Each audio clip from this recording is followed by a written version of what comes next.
of those benefits that different generations carry. Today, ladies and gentlemen, we gather to honor a woman who shattered glass ceilings way before glass ceilings became a language that we understood. A woman who ensured that inclusion was institutionalized long before we even etched inclusion into our policies. Today, ladies and gentlemen, we do not just celebrate a degree.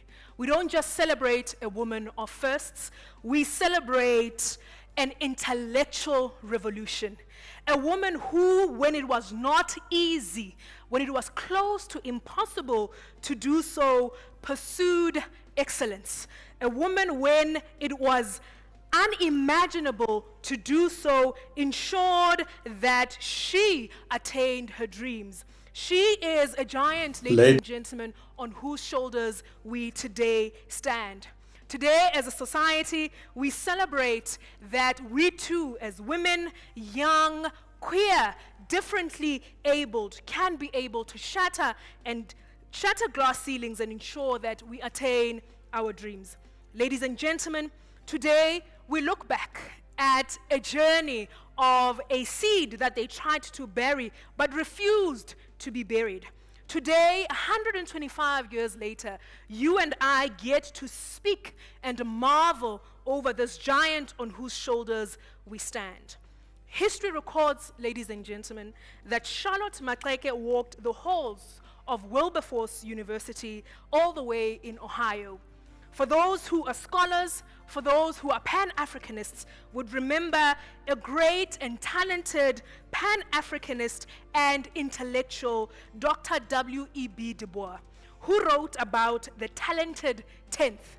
He spoke about the best amongst us leading.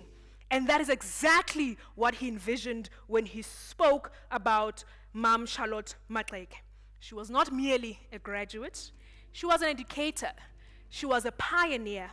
She was an institution builder, a Pan-Africanist, a feminist, a church woman, a champion for women.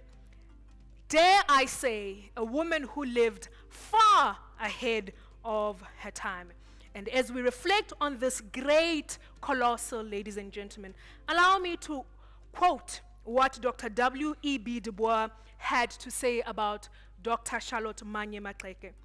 He said, I quote, "I regard Mrs. Charlotte as a pioneer in one of the greatest of human causes, working in extraordinarily difficult circumstances to lead a people in the face of prejudice, not only against her race, but as well as against her sex." Ladies and gentlemen, her name is Charlotte Maxeke, and her story does not end here. Allow me, ladies and gentlemen, before we enter into today's proceedings, to welcome Reverend Mexico from the AME Church to lead us in prayer, as we all know that Mam Charlotte Maxeke was a woman who feared God and ensured that in all that she did, she put him first. If we can put our hands together for Reverend Mexico.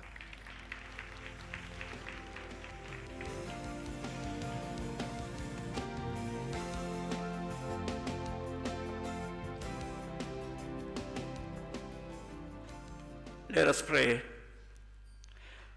Arapele masitandaze. In the name of the Father, and of the Son, and of the Holy Spirit. Here we are, Heavenly Father, at this time, having gathered together for this historic celebration of your servant.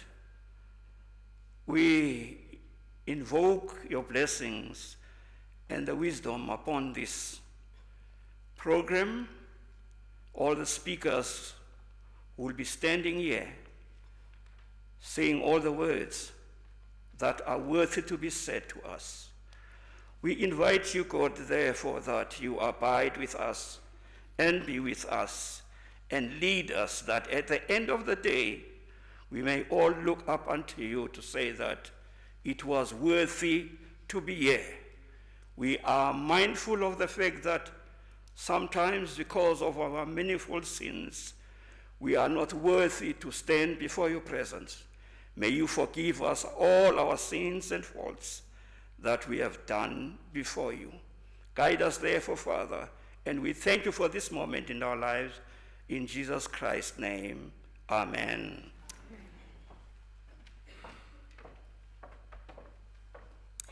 Thank you very much. Ladies and gentlemen, as we commence today's proceedings, allow me to observe protocols. You would know, ladies and gentlemen, that we were meant to receive a keynote address from the Deputy President, His Excellency Ndade Paul Shipokosa Mashatile. Due to pressing government responsibilities, he will not be able to join us, but would wish to acknowledge him in absentia. We will be receiving his message a bit later on in the program. We will also be joined, ladies and gentlemen, by the Honorable Minister responsible for higher education training, that is Honorable Buti Manamela.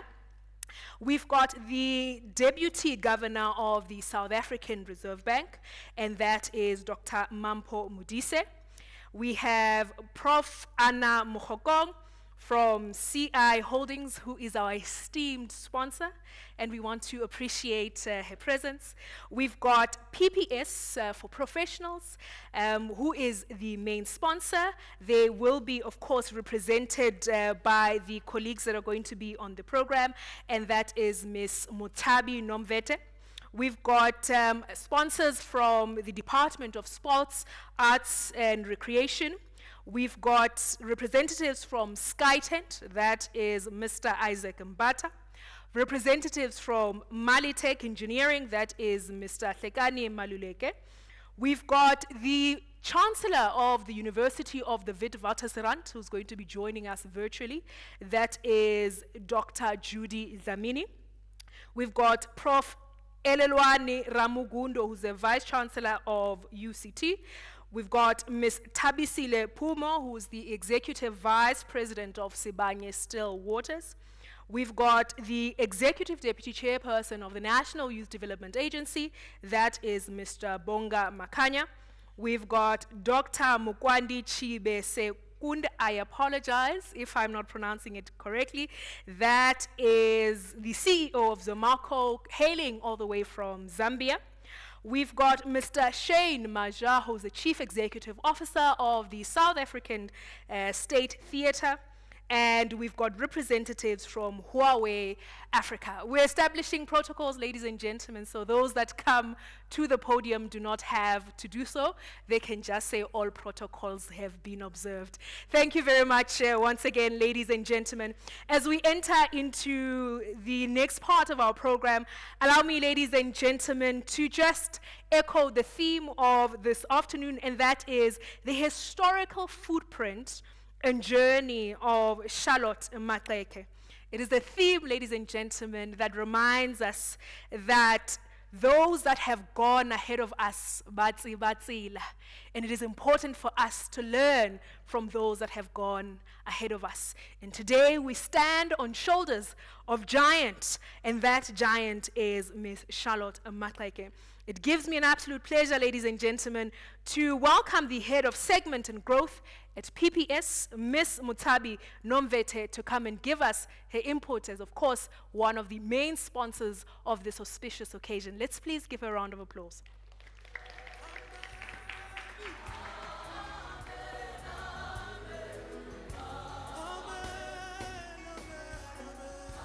Thank you, Garabo, and all protocol observed. Thank you for releasing me on that one, because I was a bit stressed that I might miss someone if you don't do the introductions properly. Good afternoon, ladies and gentlemen, distinguished guests, partners, and colleagues. It is a deep honor for me today to stand before you as we celebrate 125 years since the graduation of Umama Charlotte Maxeke, a woman whose life was extraordinary for her time and whose legacy still speaks with urgency and power into ours. Legacies like this simply cannot be remembered in passing. They must be carried, they must be told, and they must continue to shape how we think about leadership, access, justice, and opportunity. Today, ladies and gentlemen, is not just a celebration of history. It is a moment of reflection and a moment of great responsibility. Charlotte Maxeke did not accept the limitations of her time. She understood that education is not just a personal achievement, but that it is a tool for dignity, a tool for freedom, a tool for service, and a tool for change.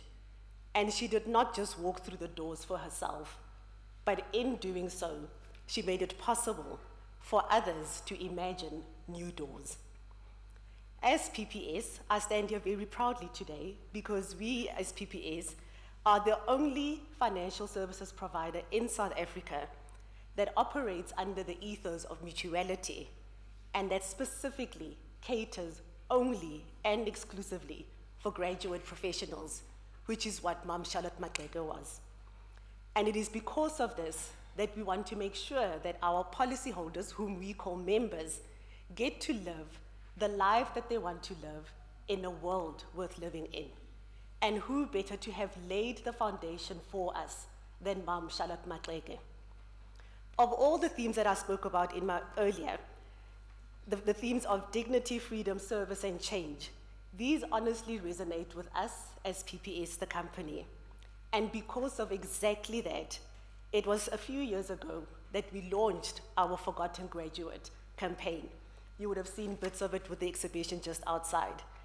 And what we wanted to do with this campaign was that we wanted to intentionally bring forward the stories of pioneers like Charlotte Maxeke, whose contributions were not always fully recognized, yet their impact laid the groundwork for us, and we are the beneficiaries of that legacy.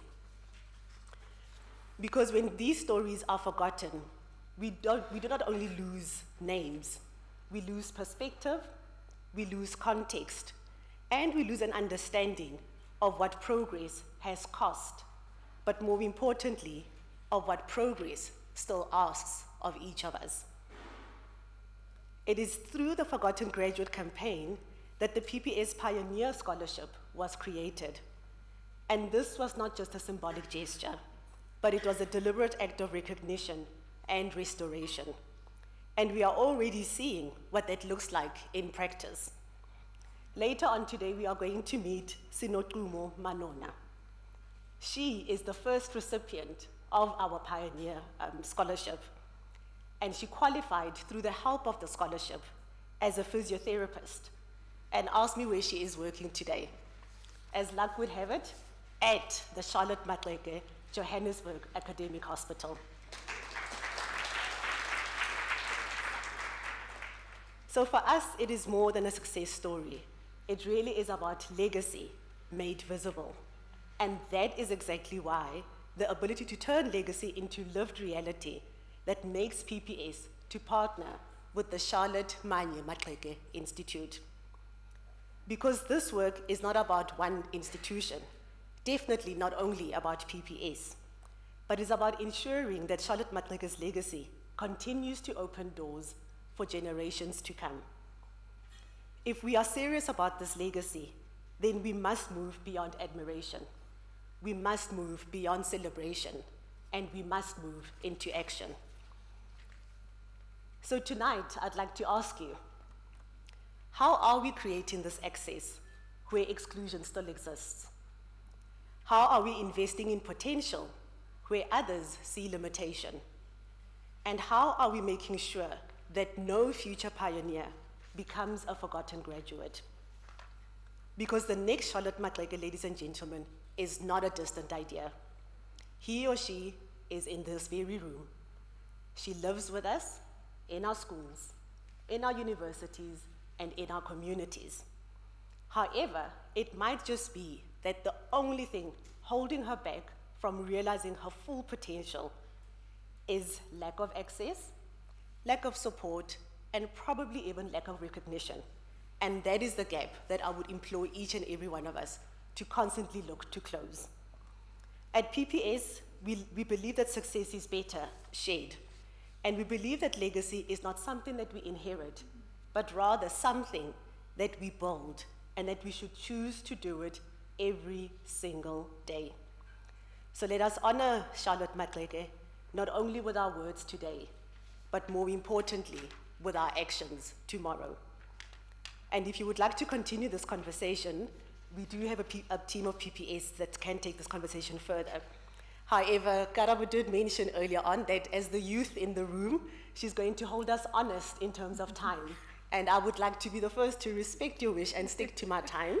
So therefore, in closing, I really would like to say that as we celebrate this great milestone today of 125 years since Charlotte Maxeke's graduation, we would like to say to Umam Charlotte, siyabulela ngemfunduso yakho, and commit ourselves to continuing the work that you started.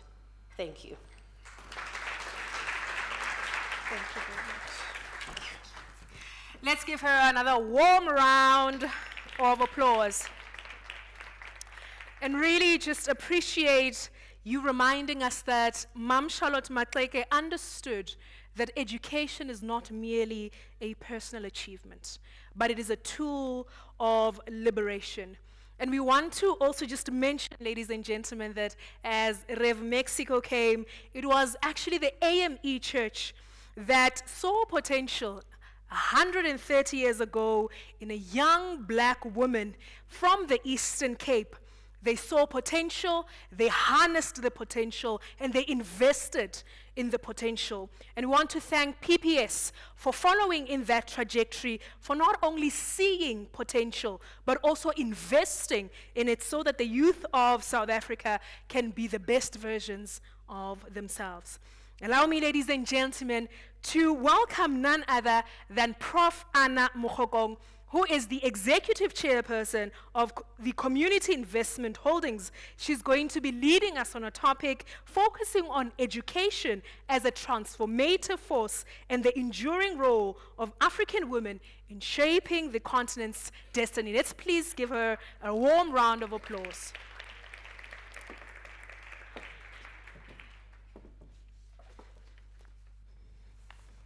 Ladies and gentlemen, let me acknowledge the CEO of the Charlotte Maxeke Foundation and the entire team of the foundation, and also the most reverend of the AME Church.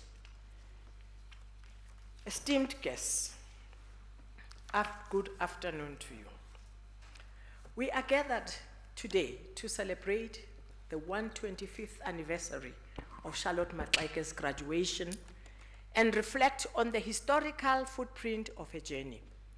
A journey showing that education is a transformative power that unlocks opportunity, advances equality, and empowers individuals and communities to shape their destiny. This commemoration takes on deeper meaning during Youth Month. We remember the young people of 1976 who rose against injustice and demanded quality education. Their courage echoes Charlotte Maxeke's pioneering spirit. Like her, they insisted that education must be a tool of liberation, not oppression. 155 years after her birth, and 87 years after her passing, Charlotte Maxeke's legacy continues to resonate across our nation. She remains a symbol of excellence, service, courage, and principled leadership. Her life reminds us that education is not a private achievement, but public trust. The youth of 1976 embodied that same truth. Their struggle was not for themselves alone, but for generations yet unborn. Today, as we honor Charlotte Maxeke, we also honor the young heroes of Soweto and across the country. Together, these histories form a path of resistance, resilience, and renewal, a call to build an education system that truly empowers, uplifts, and transforms. When Charlotte Maxeke returned home, She treated education as public trust. With Reverend President Mashatile, she helped found and lead the Wilberforce Institute in Everton, affirming that the highest purpose of education is service, collective upliftment, and shared progress. Charlotte Maxeke was also a woman of firsts and a woman of action. She was the only woman present at the launch of the South African Native National Congress in 1912, later the African National Congress. She helped organize the anti-pass protests in Bloemfontein in 1913 and founded the Bantu Women's League in 1918. A formidable religious leader, political activist, and educator, she showed us that education and action must work together. Knowledge must move beyond books and lecture halls that gather dust into communities, institutions, and public life. Her words still challenge us, and I quote, "This work is not for yourselves. Kill that spirit of self and do not live above your people, but live with them. If you can rise, bring someone with you." And if you can analyze, ladies and gentlemen, what is the problem in our country? It is the spirit of self, not of community, not of togetherness. This is what is killing our spirit. In that statement, she gave us a philosophy of leadership, education, and nation building. Education at its best teaches us not only how to rise, but how to raise others. It forms character, sharpens thought, deepens purpose, and cultivates responsibility. Education opens doors that many cannot yet see. It equips people to seek and create employment, builds confidence, competence, and possibility, and helps young people see their minds, skills, and vision as assets for personal advancement and community transformation. I have seen this transformative power in my own life as my love for entrepreneurship grew while I studied medicine at the Medical University of South Africa.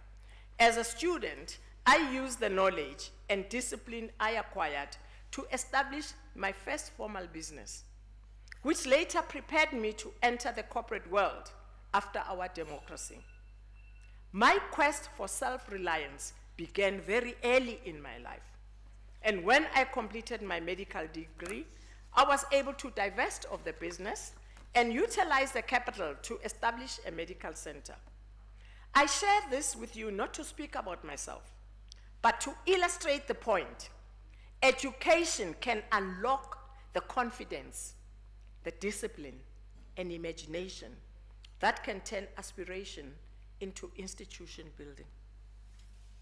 This is where transformation becomes real. There was a time when women such as Charlotte Maxeke and many after her were scarcely counted in the economy, the leadership and boardrooms, universities, or public life. Education has become an equalizer, enabling women to lead, to build, to govern, to innovate and influence, while making visible talents society once ignored. This reflection also brings me back to my own history again, in memory of my mother, whom Charlotte Maxeke was a role model. My mother, Mary, despite growing up in a very vulnerable community in the Eastern Cape, she rose above her circumstances and followed in the footsteps of Mama Maxeke to become one of South Africa's first black female graduates in mathematics and science at Fort Hare. She went on to play a pivotal role in shaping the mathematics curriculum in Eswatini during the 1960s. Higher education can be a leading force for socio-economic and political transformation. But that promise is fulfilled only when education connects to people's lives. When planning, public policy, and institutional leadership, making and learning meaningful and empowering. We must move beyond enrollments and focus on outcomes. Mobility, innovation, participation, and dignity. As a nation, we stand at crossroads with the potential to transform our future through the power of education, especially for our youth. South Africa is rich with youthful energy. In every village, township, suburb, and informal settlement, there are young people full of intelligence, imagination, and possibility. Yet potential does not fulfill itself. It must be nurtured, guided, and equipped if we are to unlock its full potential. The promise of our nation to equip young people with tools to engage in a rapidly changing world with confidence and competence must be carried out. The much energetic youth are in dire need of mentors, coaching, and appropriate learning that can fulfill their insatiable quest for innovation. We need young people who can code, design, analyze, invent, adapt, and solve. We need institutions that cultivate digital literacy alongside critical thinking, communication, ethical reasoning, and entrepreneurial confidence.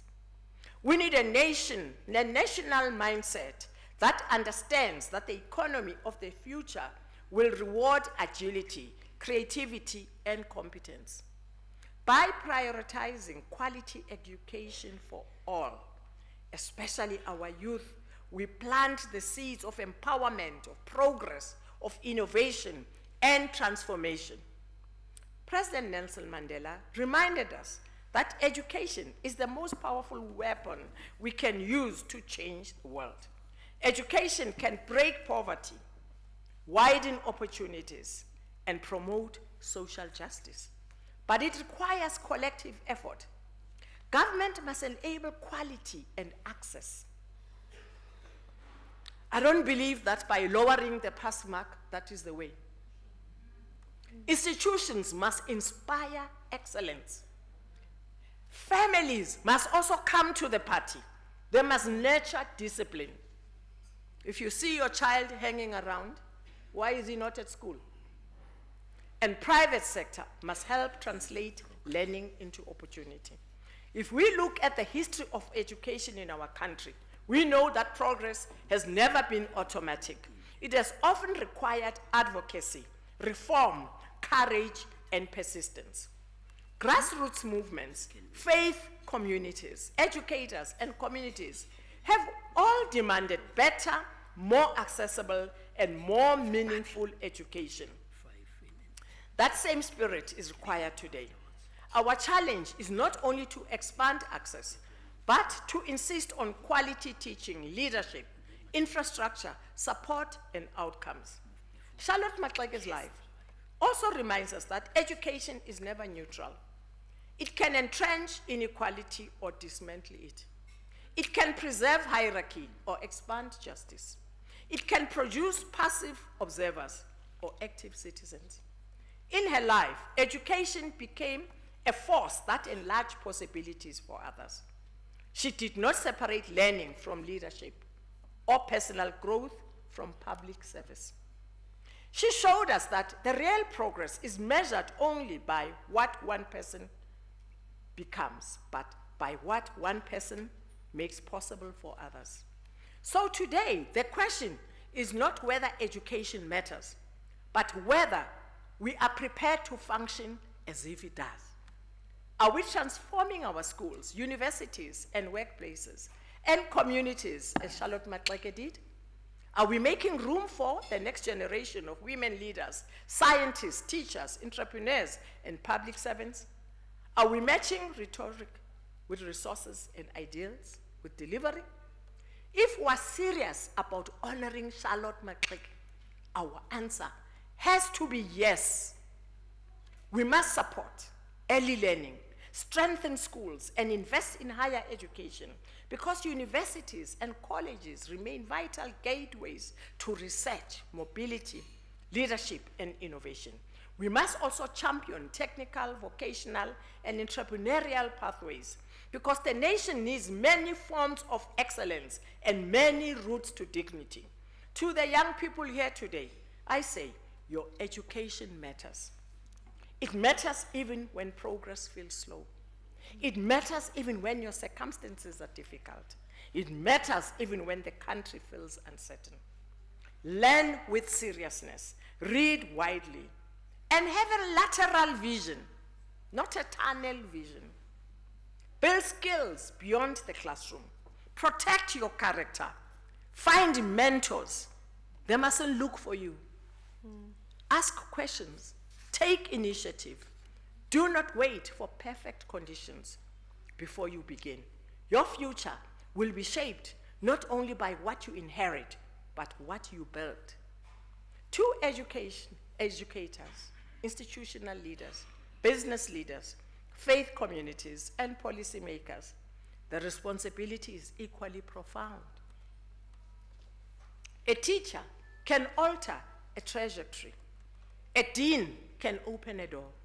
A vice chancellor can shape an institutional culture. A business can provide a first opportunity. A policymaker can remove or reinforce barriers. Policy must foster internships as part of our regulatory framework. No graduates must find themselves loitering in the street. Youth empowerment must not become a once-a-year performance. It must become a discipline of delivery through internships, mentorship, better teaching, seed capital, market access, digital inclusion, and pathways into productive work and citizenship. That is the footprint of Charlotte Maxeke. That is the journey we honor, from exclusion to opportunity, from learning to leadership, from personal breakthrough to public contribution. Through her example, we are reminded that when we educate a person, we unlock opportunity, advance equality, expand dignity, strengthen communities, and shape destiny. Charlotte Maxeke knew this. The generations that fought for freedom knew this. In our own time, we must prove that we know it too. In what we build, what we fund, teach, and whom we empower. Let us embrace the power of education and recommit ourselves to building a more equal, capable, and compassionate South Africa in her honor. May her spirit hover forever till eternity. Thank you. Thank you so much. Thank you. Let's give her another warm round of applause. A woman of firsts, ladies and gentlemen, Prof. Anna Mokgokong, who became the first woman on the board of Shoprite Holdings, Africa's largest retailer. She became the first female chancellor at the University of the Northwest. So this is a giant. This is a giant. Let's give her a round of applause. Thank you so much, Ma, for reminding us that Mam Charlotte Maxeke was a pioneer who opened doors long before women were welcomed into positions of leadership. You have bulldozed. You have showed us that it is possible. Sometimes we look at Mam Charlotte Maxeke, because she had long left us, we think maybe it's not possible. But here is a professor, a medical doctor by training, who is standing in front of us as young people, old people, differently abled, and she says, I have broken those glass ceilings. I have shattered all of those barriers. It is possible.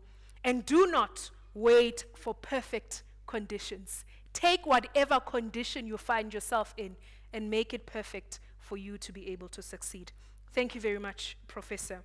Ladies and gentlemen, allow me to welcome our international guest, all the way from Zambia, the CEO and Managing Director of Zanaco PLC, who herself, ladies and gentlemen, has been leading transformative work on the African continent, of course ensuring that there is access to financing for women who come from different backgrounds, has been awarded as the African Banker of the Year, was an African Female Leader of the Year, and of course a fierce champion of financial inclusion on the African continent. She's going to be talking to us about Charlotte Maxeke's impact beyond South Africa, education as a continental project, women leading Africa's development. Ladies and gentlemen, let's please put our South African warm hands together for Ms. Mukwandi Chibe Sakunda, all the way from Zambia. My DJ, please play a warm song. She can't come onto the stage without a warm South African welcome. Let's please put a warm round of applause for our speaker all the way from Zambia. Thank you so much. All the best.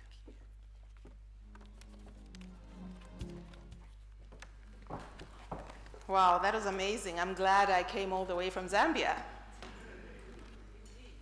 I ride on the protocols respectfully observed, and I just begin by expressing my sincere gratitude to the Charlotte Maxeke Institute for this invitation and for convening such a significant and timely gathering.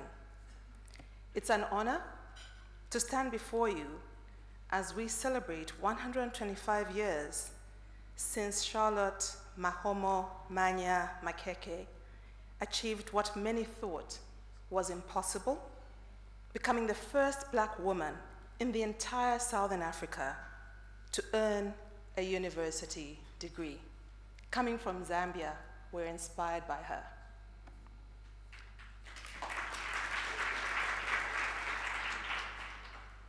Her story is not just history, it's in action, and we stand on her shoulders. She stood at the intersection of courage and conviction. She understood that education was liberation, that leadership demanded service, and that progress required both voice and institution building. At a time when systems were designed to exclude her, she chose to build new ones. That is the essence of leadership that endures. Today, as we reflect on her historical footprint, we must ask ourselves, what footprints are we leaving for the next generation? Across Southern Africa, women continue to carry both the promise and the paradox of progress. On one hand, women constitute over half the population and are increasingly active in education and economic life. In Zambia, for example, women make up 50.7% of the population and are achieving strong outcomes in education, with 74% of girls completing primary school, compared to 65% of boys. Yet, on the other hand, structural inequalities remain deeply persistent. Only about 14.6% of women in Zambia are in paid work, compared to over 31% of men, and women hold just 16.8% of parliamentary seats. These are not just statistics. They represent unrealized potential. Across sub-Saharan Africa, the female labor force participation stands at about 65%. Yet, this participation is too often concentrated in informal, vulnerable, and low-income sectors. In Zambia, although the female labor force participation has risen to about 56.4%, gaps remain in access to formal employment, finance, and leadership opportunities. Women face unemployment rates higher than men and hold very few managerial roles. Even in a region that leads the continent in many gender indicators, such as myself, I'm one of 5 female CEOs in the banking sector, and there are only 15 banks. And most of us, including myself, are the first females in these roles. However, the progress remains uneven and incomplete. Across Africa, women hold 22% of parliamentary seats and 7% of executive roles. At this pace, full economic inclusion for women could take decades. This is why Charlotte Maxeke's legacy remains profoundly relevant to all of us today. Her life reminds us that empowerment is not accidental, it is intentional. It is built through access to education, access to opportunities, and access to finance. At Zanaco, a leading bank in Zambia, we believe that financial inclusion is one of the most powerful tools for unlocking this potential. Our brand promise, You First, is not just a statement, it's a commitment to place people, communities, Zambia, and Africa at the center of everything we do. When we say You First, we mean women first, and we mean men first too. We recognize that when a woman is financially empowered, families are strengthened, communities are uplifted, and economies grow. Evidence consistently shows that women invest more of their income in health, education, and community well-being, creating a multiplier effect for development. This is why Zanaco continues to expand access to finance for women through our Z Women's Banking proposition. This aims at empowering women with affordable finance, access to markets, and training opportunities. We also intentionally create pathways for women into leadership. We also know that we cannot do this alone. The transformation we seek requires concerted effort by the government, the private sector, development institutions, and communities at large. It requires policies that enable women to own assets, which never used to happen before in Zambia until most recently. Access capital and participate fully in decision-making. It requires a shift in our mindset, where women are not seen as beneficiaries of development, but as drivers of it. To the women of Southern Africa, I say this: we stand on the shoulders of giants like Charlotte Maxeke. Your voice matters. Your ambition is valid. Your leadership is needed now more than ever. To the next generation of girls and boys, I say, dream boldly, prepare diligently, and lead courageously. Barriers are real, but we have the power to break them. To us all gathered here today, I offer this call to action. Let us move into commitment. Let us invest intentionally in women-led enterprises. Let us mentor and sponsor the next generation of female leaders.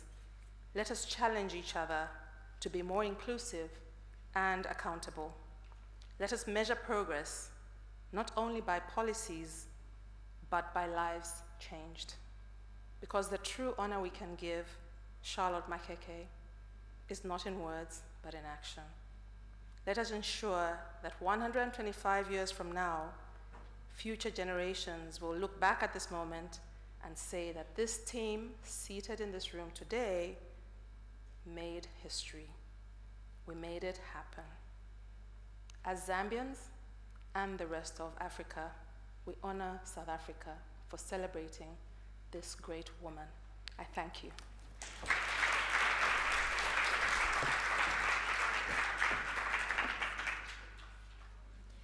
Let's give her another warm round of applause. Let me correct her appellations, ladies and gentlemen. You know, when you have went to school and you have studied and you don't have an honorary degree, it's important for people to respect your appellations. Her title is Doctor, not Miss. We apologize. And thank you so much for reminding us that our voices matter. And of course, barriers do exist, but we have the potential, the capabilities to break those barriers and ensure that we achieve our dreams. Mam Charlotte Maxeke understood all of this so profoundly. Ladies and gentlemen, I think if we have not learned anything today, let it be that the women that have stood here have shown us that it is possible. Doesn't matter what your circumstances are. Doesn't matter what your background is. Doesn't matter what the challenges that you're currently facing. Your dreams are valid. Your ambitions are valid. And we've got the capabilities as a people to achieve our wildest and most unimaginable dreams. Ladies and gentlemen, at this point, allow me to request the tech team to play the message from His Excellency, the Deputy President of the Republic of South Africa, His Excellency Paul Shipokosa Mashatile, who could unfortunately not be with us today due to pressing government responsibilities. If we can please take our attention to the screen as we receive the message from the Deputy President. Ladies and gentlemen, it is with deep regret that I'm unable to join you in person for the 125th graduation anniversary memorial lecture, honoring the extraordinary legacy of Mama Charlotte Maxeke. When she graduated in Ohio in the United States in 1901, it was only a personal victory, but a rupture in the wall of exclusion. When colonialism tried to suppress African voices, when patriarchy tried to confine African women, and when poverty tried to limit African dreams, she defied them all. She brought her learning and experience back to South Africa, founded schools, led women's organizations, and was in the vanguard of the liberation struggle. She became living proof that education is not just a ladder for the individual, but also a torch for the collective. Mama Maxeke's life teaches us that education is more than a parchment and degrees. It is conscience, it is service, and it is freedom. She taught us that learning must uplift the underprivileged, give voice to the voiceless, and open doors where walls once stood. She whispered to us across time that if you rise, bring someone with you. Her voice remains relevant today, emphasizing that progress without humanity is meaningless, and innovation without compassion is hollow. In these contemporary times of AI, technology, and digitization, her legacy advocates for technology that promotes inclusivity and shared knowledge, where each graduate illuminates the path for others, fostering a human-centered approach to technology, where AI should serve as a tool to enhance opportunities rather than exacerbate exclusion. Mama Maxeke's journey highlights the importance of education and empowerment and calls for education that prepares young people to be innovative and become leaders. This enables young people to contribute to the economy and instill a sense of responsibility and excellence in the youth. Indeed, education should serve as a tool for empowerment, guiding future leaders to make impactful changes within their communities and the broader economic landscape. Today, as we mark the 125th anniversary of her graduation, we should ask ourselves, have we remained faithful to her vision? What kind of graduates do our universities produce? Credentialed graduates or morally and socially awakened graduates? Do we judge success by salaries and titles or by service and sacrifice? Ladies and gentlemen, these questions must be answered by our actions. By honoring Mama Charlotte Maxeke, we are reaffirming our commitment to build institutions that aspire moral courage, foster innovation, and widen opportunity. Thus, this commemorative act is not only a memory, it is about renewal. It is commendable that the Charlotte Maxeke Institute has kept her legacy alive through programs in education, agriculture, skills development, and women's empowerment. The Maxeke 125 reading campaign calls on us to read for 125 minutes, 125 pages, or 125 words, reminding us that education is not passive but active, not individual but communal. The community service project in Kliptown is a testament to her conviction that education is a weapon that can uplift communities, fight illiteracy, and create opportunities for generations to come. Moreover, the impending Charlotte Maxeke Education Fund will create opportunities for young women and students at risk of exclusion, ensuring that her years of sacrifice are still impactful today. Ladies and gentlemen, this lecture takes place during Youth Month, when we remember the heroic actions of the youth of 1976 who stood against apartheid. Their courage was inspired by the same spirit that pushed Mama Maxeke, the determination to challenge injustice and to build a society rooted in dignity and equality. Today, our youth must carry that torch into new struggles against unemployment, equality, and exclusion from the digital economy.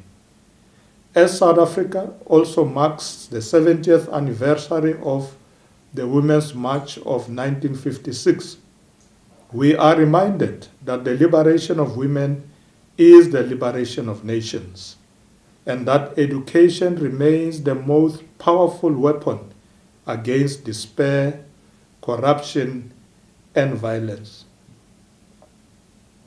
Therefore, as we reflect on the towering legacy of Mama Charlotte Maxeke and the rich history of our country, it rests upon our shoulders to safeguard our incredible inheritance of resilience and the championing of equality.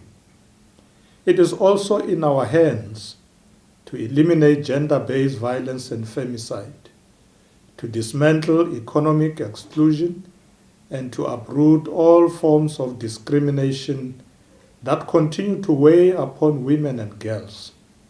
We carry a duty to hold the hand of the girl child, and the boy child alike, guiding them along the same path of shared life skills, shared responsibility, and shared emotional support. In doing so, we break the cycle of harmful burdens and plant the seeds of fairness and dignity. This is how we can build a South Africa where compassion and resilience coexist, where equality is a practice in every household, and where every child has equal access to a great and prosperous future. Today, let us rise as Mama Maxeke rose. Let us teach as she taught. Let us serve as she served. Let it be known that as long as we live, Mama Macheke's legacy will not die. Her spirit of courage, education, and service will remain alive in the hearts of our people.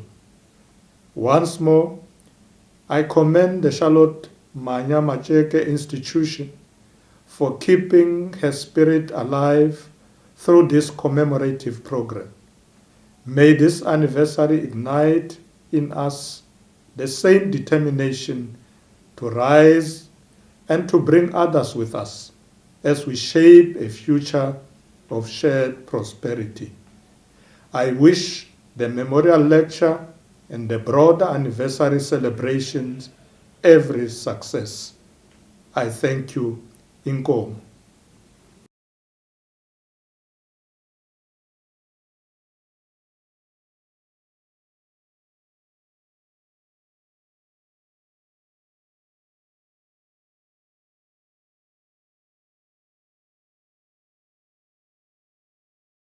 How serious the Deputy President takes all of us. At this point, ladies and gentlemen, I'm going to request that we all rise.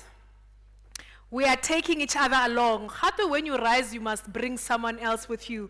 We've got mentors in the room. We've got mentees in the room. We're going to request, ladies and gentlemen, that as we prepare for our panel, please identify a mentee, please identify a mentor. Now I've already identified the governor of the Reserve Bank. She's sitting here in front. There's also the vice president of a mine. Please, let's take this opportunity. We're going to request our tech team just to play music. So when you're networking this 2 minutes, you are also dancing because we're celebrating. This is a celebration. We're here to celebrate a pioneer, 125 years since she graduated and broke those glass ceilings. We're going to request that our panel, please prepare yourselves, our moderators, Prof. Puleng Sekgalo and Dr. Naledi Gallant. Identify a mentee, identify a mentor. If you want to mentor me, I'm available.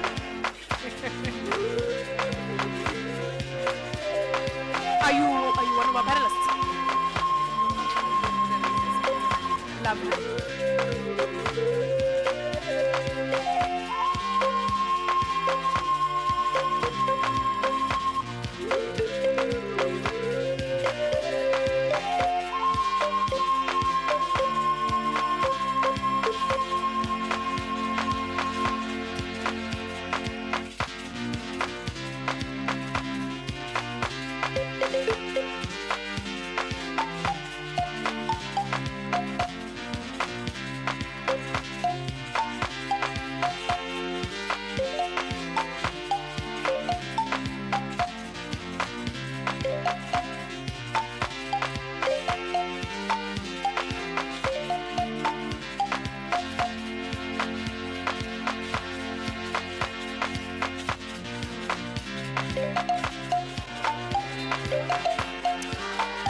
I am seeing people standing where they are seated.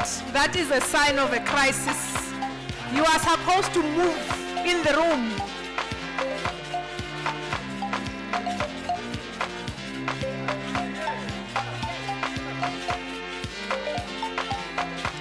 Can we please request our panelists to move to the right so that we can get you ready, Deputy Governor?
can request Professor Puleng Sekhalo, Dr. Naledi Gallant. I am handing over to you, Professor Puleng.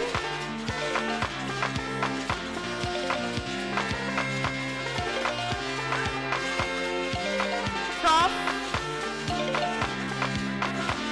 I'm handing over to you now. She's here. So you're taking over. You'll introduce your panel. There we go.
You will ask the people.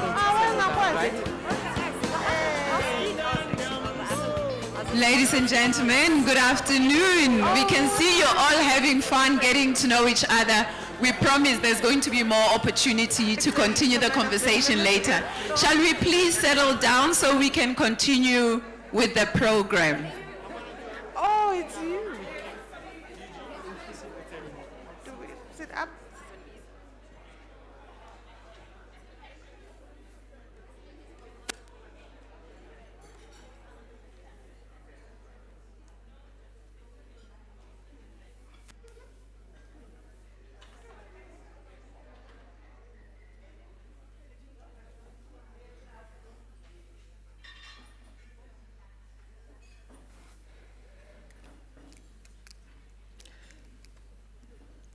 Good afternoon, everybody. Nikai, Ninjani. Such a pleasure to have you all here. I too ride on the protocols already observed. My name is Dr. Naledi Gallant. I'm the founder and CEO of NAKI.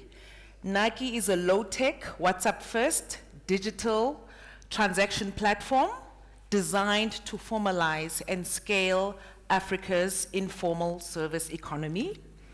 And it is a great privilege to welcome you to this important conversation as we commemorate 125 years since Dr. Charlotte Maxeke became the very first Black South African woman to obtain a degree, a university degree.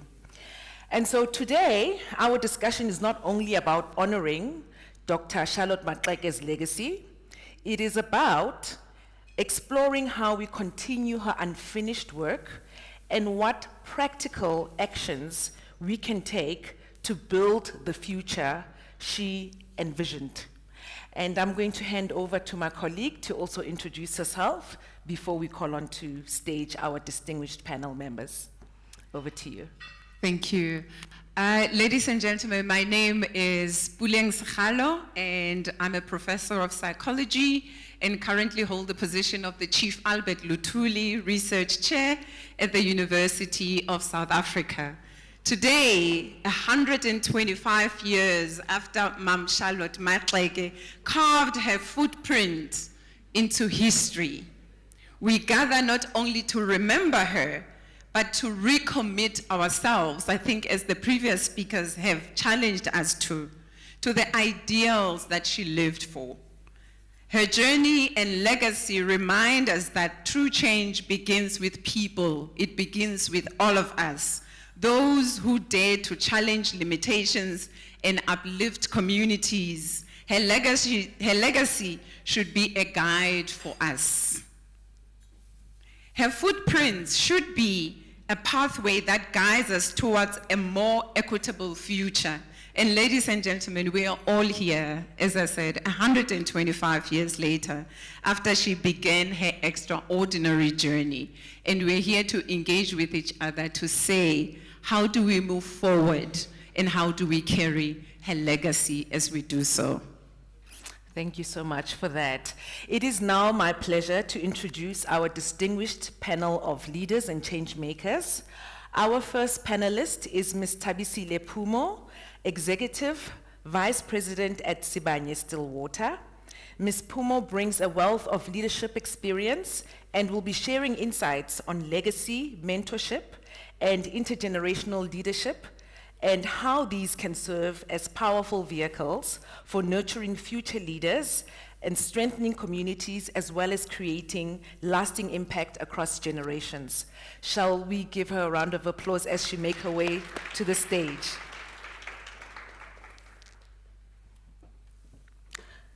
Okay, how are you?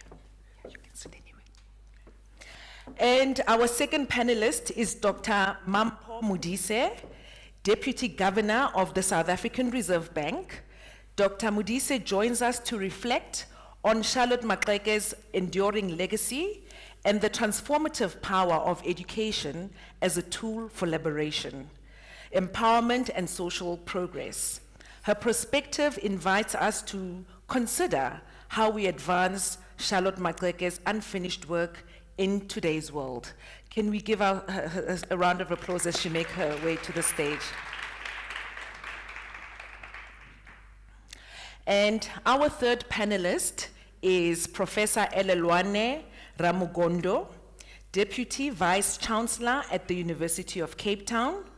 Professor Ramugondo will help us explore what it means to reimagine universities 125 years later, after Charlotte Maxeke's historic achievement, and how higher education institutions can continue to pursue equity, excellence, and social justice. Please, can we give her a round of applause as she makes her way to the stage?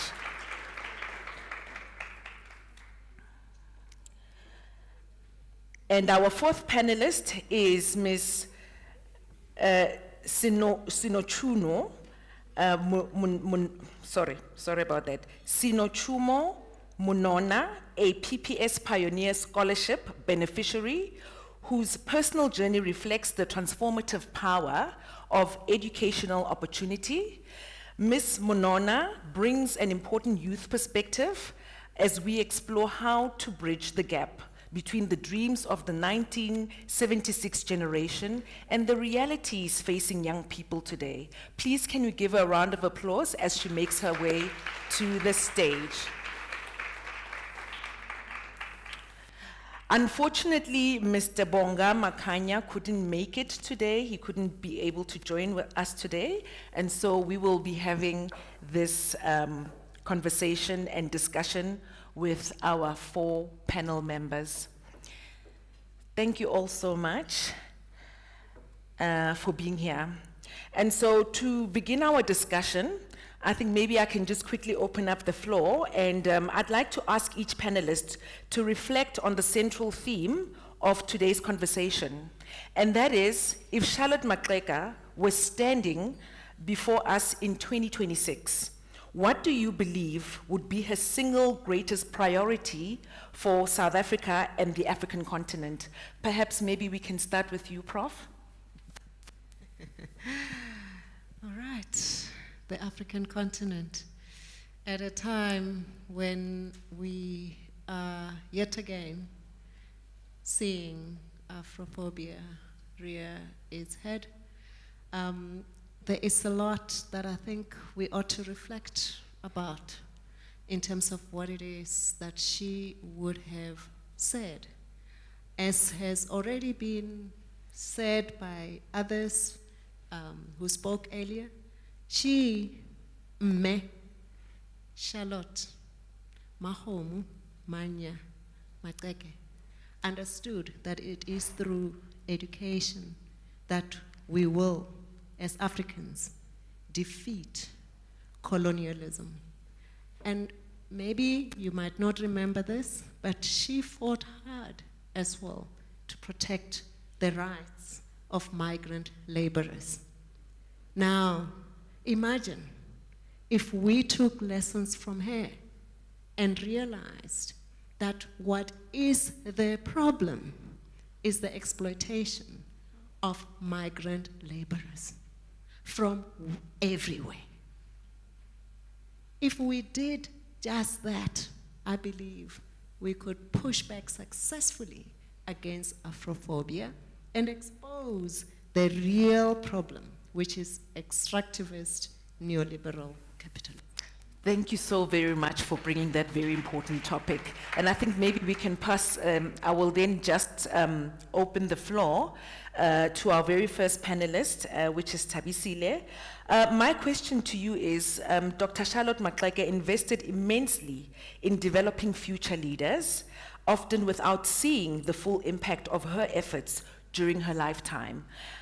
In an era driven by short-term results and quarterly targets, how do you think we can cultivate leaders who are committed to building for generations rather than the immediate recognition? Thank you and good evening. I think if I reflect on her legacy, the first issue about leadership is accountability. And I think if she were to look at us today as the leaders of today, probably should ask two questions: our values as a nation, and as we reflect on this legacy we want to build as today's generation for the future, question is, what are we building for that future? As leaders, are we bringing the future generations with us? Because if I were to say, when you build a legacy, you build a tree under which you cannot sit. The reality is, because of lack of accountability, we are beginning to chop the trees under which the futures are supposed to sit. And so I think as South African leaders, but African leaders in particular, we need to really begin to deal with issues of inclusion, issue of accountability, and inclusion is taking our people along. I mean, education has enabled us to reach a stage where a few black people, in particular, are able to transact in spaces where we want them to transact. Glass ceilings have been broken. But the indictment on us as today's generation towards the future is we've kind of become so self-serving, but we are also not sharing the vision of the South Africa we want people to aspire to. And most importantly, we are leaving masses behind. And therefore the question is, and if you reflect back on her legacy, is what leaders are we today that will create a tomorrow that we all want? Thank you so much for those pertinent insights, Thabisile. I think I'll hand back over to you. Okay. Thank you so much. Deputy Governor, we know that Mama Maxeke in her ethos and philosophy was really about empowerment. It was about justice. It was about equity. And we are centering the importance of education as well. So I would like you to speak briefly to us about how we can reimagine mentorship and intergenerational leadership in particular, because I think these are very important as vehicles to nurture and propel future leaders who remain ethically grounded, understanding the challenges that we're confronted with, not only in the country, but in the region as well. So ethically grounded leaders and community-centered leaders. If you could speak to us about that. Thank you. Firstly, thank you so much for having me here. And angipalanga question before, but writing down helps me process. I'm just getting to your question. I think, firstly, for me, is defining what is a leader. We always talk about leadership, we always talk about equity, we always talk about inclusion, but say, do we understand what it means? Am I a leader because of the position, or am I a leader because I'm a leader? There is a big difference. If I go home and I say to kids, guys, you need to study, will they take the message because of where I am, if they know where I am, or is this just a position? Even when you go to communities, do you go back home as a position, or you go back home as a leader and you want to take them along with you? I think we need to focus on the different types of people who we want to lead. You can't lead everyone the same. There are people who have opportunities, all they need is just a nudge for you to help them find those gaps and close the gaps. But there are people who don't know any better. You cannot lead them the same. So I think when we think leadership, we have to start thinking about what it means to be a leader, who do we want to lead, and how can we lead them in a manner that makes them better and makes them, move them more into inclusion. Inclusion for me means, do you have opportunities to ask? Can you take your phone and say, today I just want to understand if I want to open a business, who can I tap into? For me, that is inclusion, the mindset of all of us opening it up and making sure that we give back. When I go home, when I was still a treasurer, because I would go home and yell at my kids. I call them my kids because I think I'm much older. But yell at them because they didn't understand that this is not the life that they should live. They can do better. But who teaches them how to rethink and reimagine the life that they have? You can't say to someone who has never seen Pretoria, you can have a better life. Abayaz, all they know is, this is what I have. So how do we change the mindset for them to understand what better is, and how do you achieve better? Whether you're looking at communities, whether you're looking at even universities, how do we switch the mindset for us to be better leaders? And once we do that, then it's easy to bring people with you because they understand what it means, or why you are doing what you are doing. Thank you so very much for those profound insights on leadership and the mindset. Thank you so much for that. And then I'll just move over to our next panelist, Ms. Sinochumo. Well, as you know, the youth of 1976 fought for the right to quality education.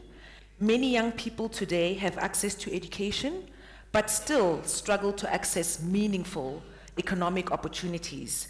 Do you believe the challenge facing today's youth is a lack of education, a lack of opportunity, or a disconnect between the two?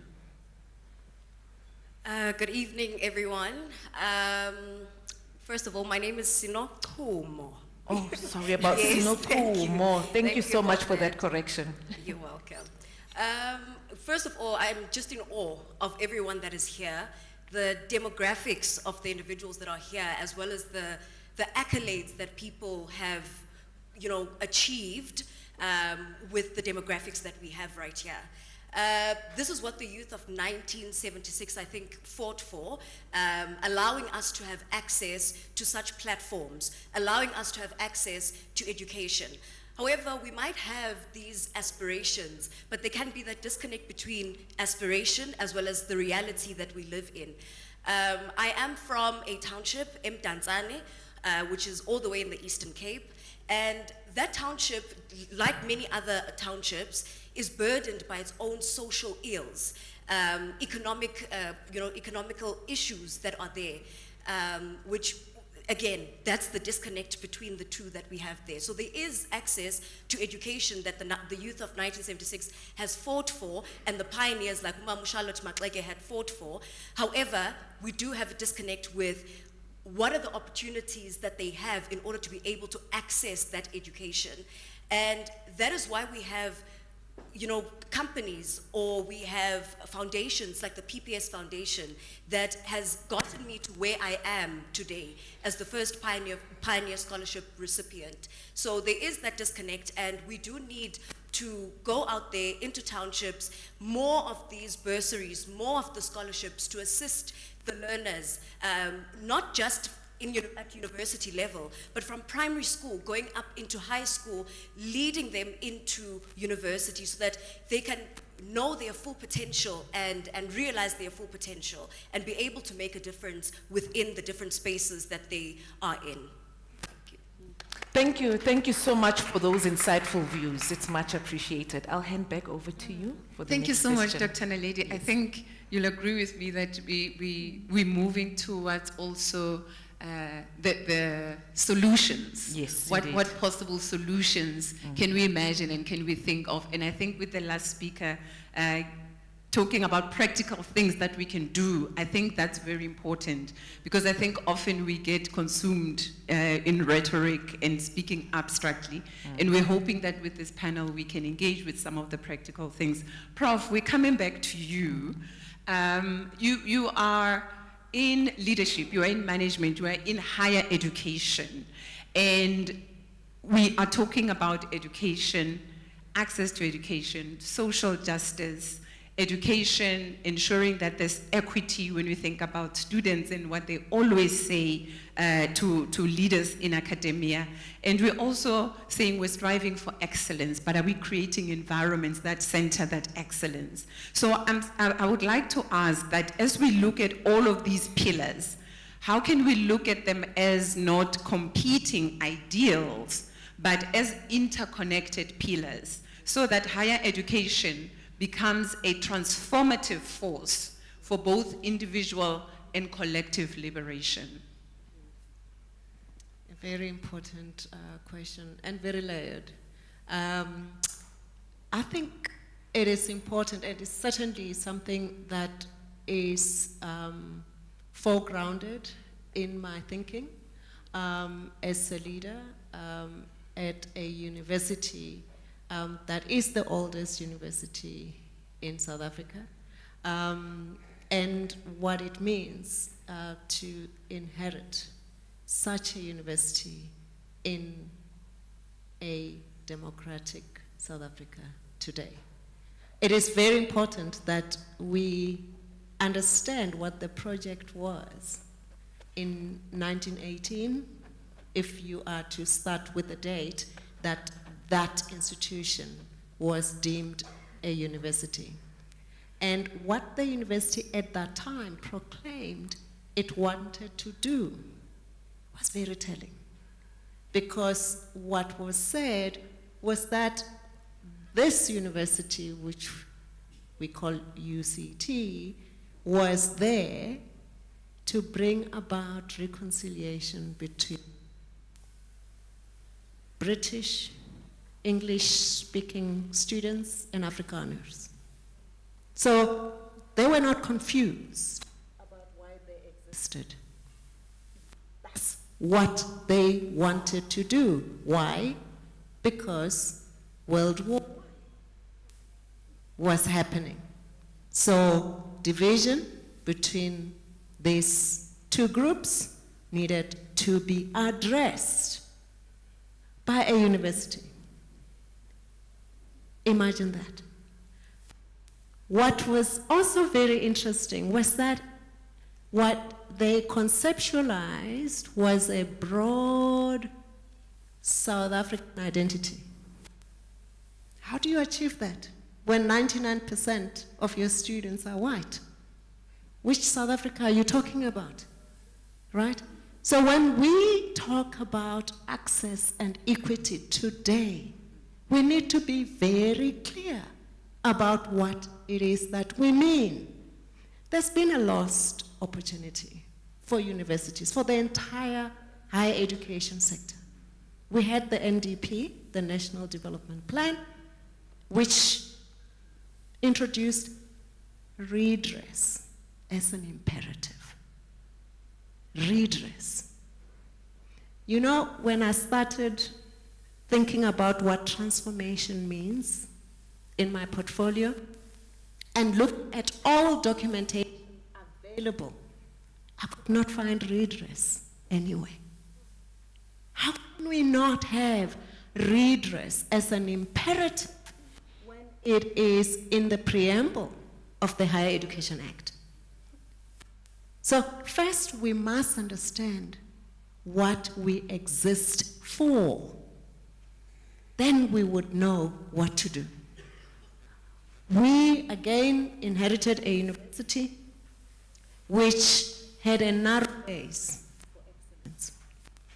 How do you get excellence from a narrow base? I mean, if you understand the bell curve, the wider the base, the more you get in terms of excellence. Thank you. Thank you so much for that.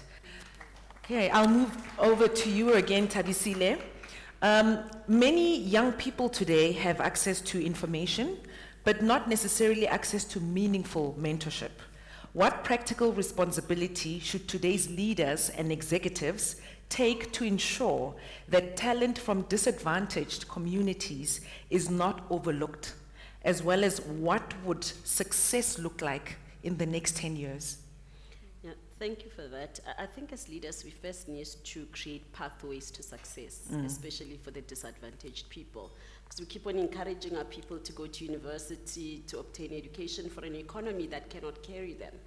And we then need to, as leaders, firstly define the new economy that we're talking to. There's new opportunities now in the just transition, in the digital economy, where we could begin to identify new pathways and go back to universities and TVET colleges to ask them to help us harness the skills, or rather the potential of the people from the disadvantaged areas for them to be able to play meaningful.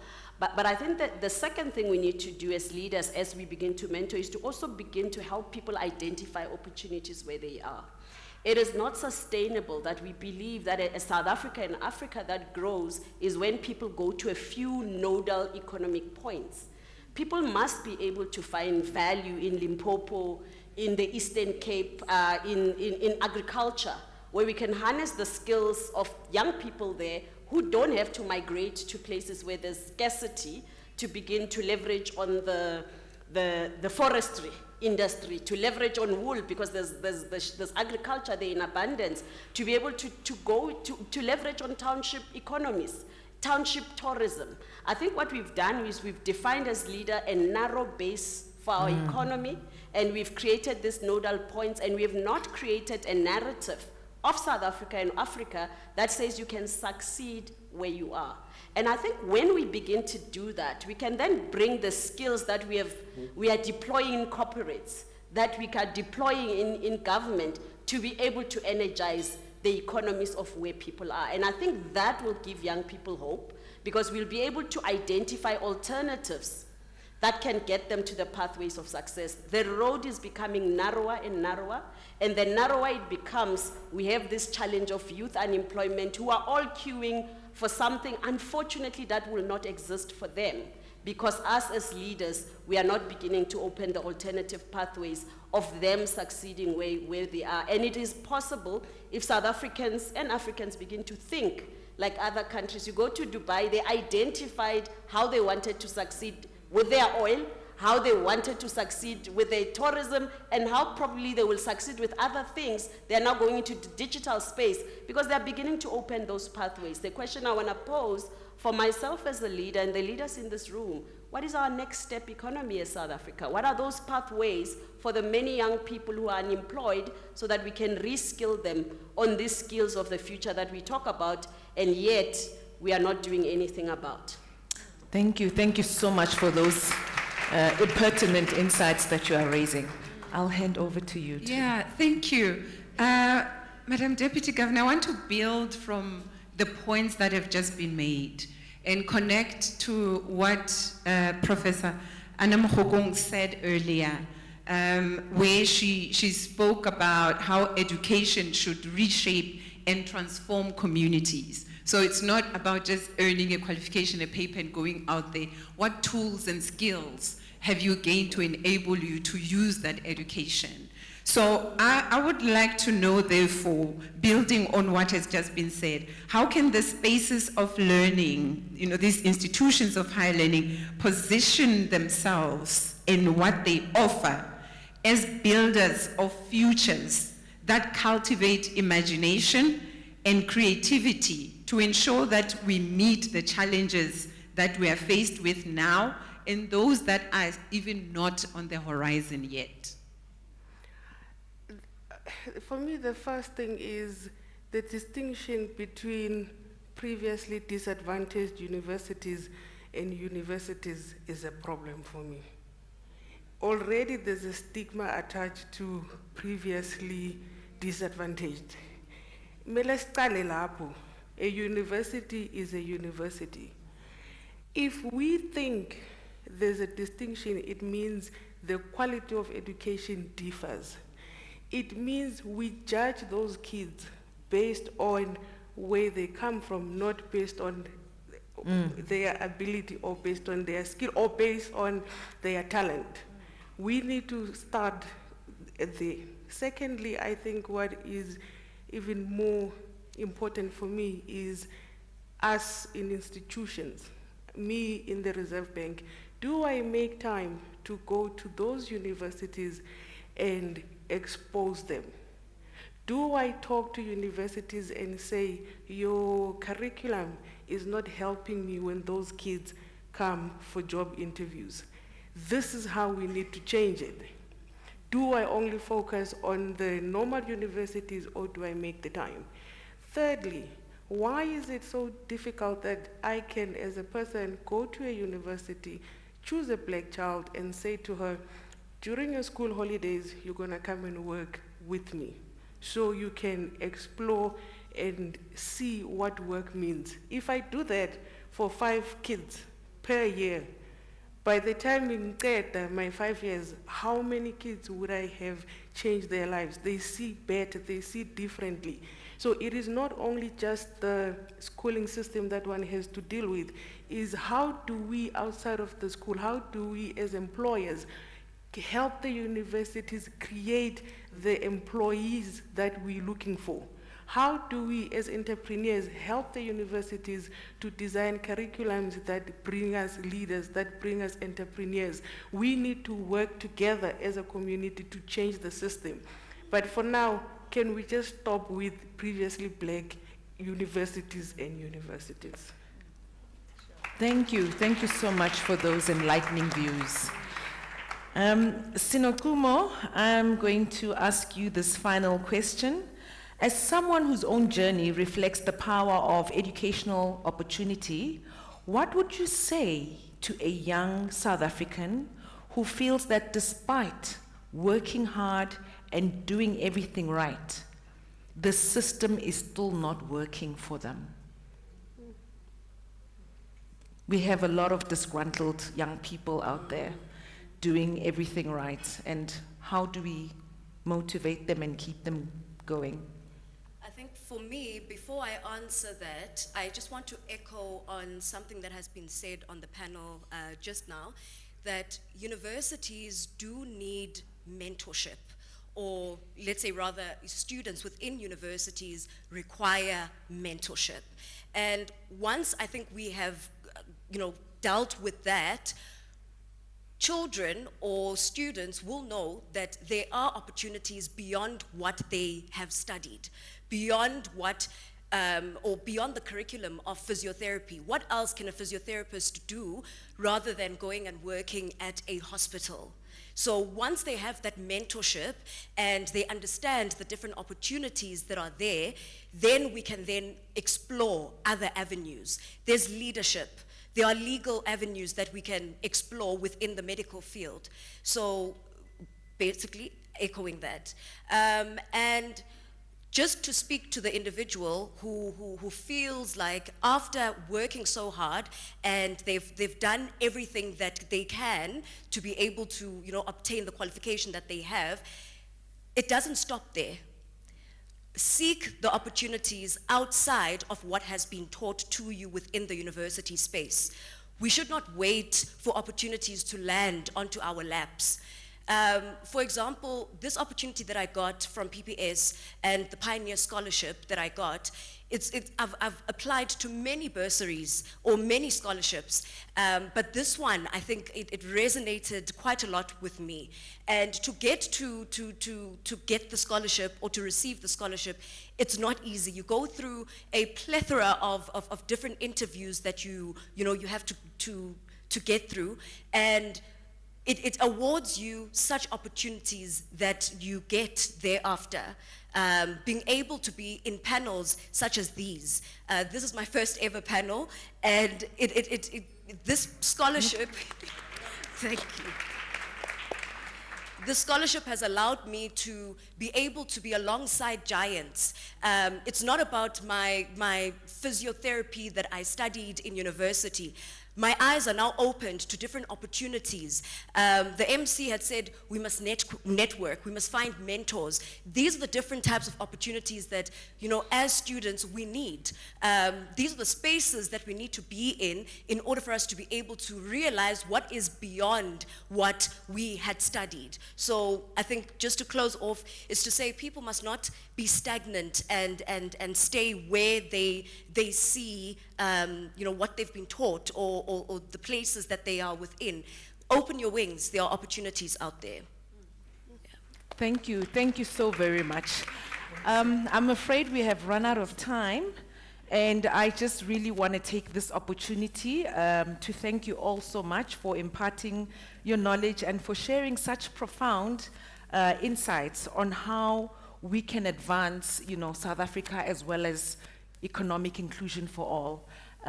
If everybody on the floor can just, join me in thanking our esteemed leaders and change makers. Thank you so very much. Thank you.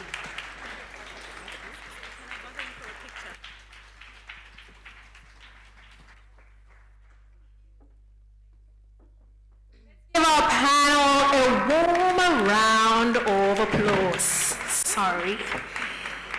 Thank you very much, ladies and gentlemen. Allow me at this point to request all of us just to give a warm welcome to our keynote address. He has just walked in. The Minister of Higher Education and Training, Honorable Buti Manamela. Let's give him a warm round of applause just to welcome him. He is right on time. We're going to be entering a very critical session, ladies and gentlemen, that is going to be echoing the importance of education. Allow me to quote the erstwhile President of the Republic of South Africa, Nelson Mandela, who said, "Education is the great engine of personal development.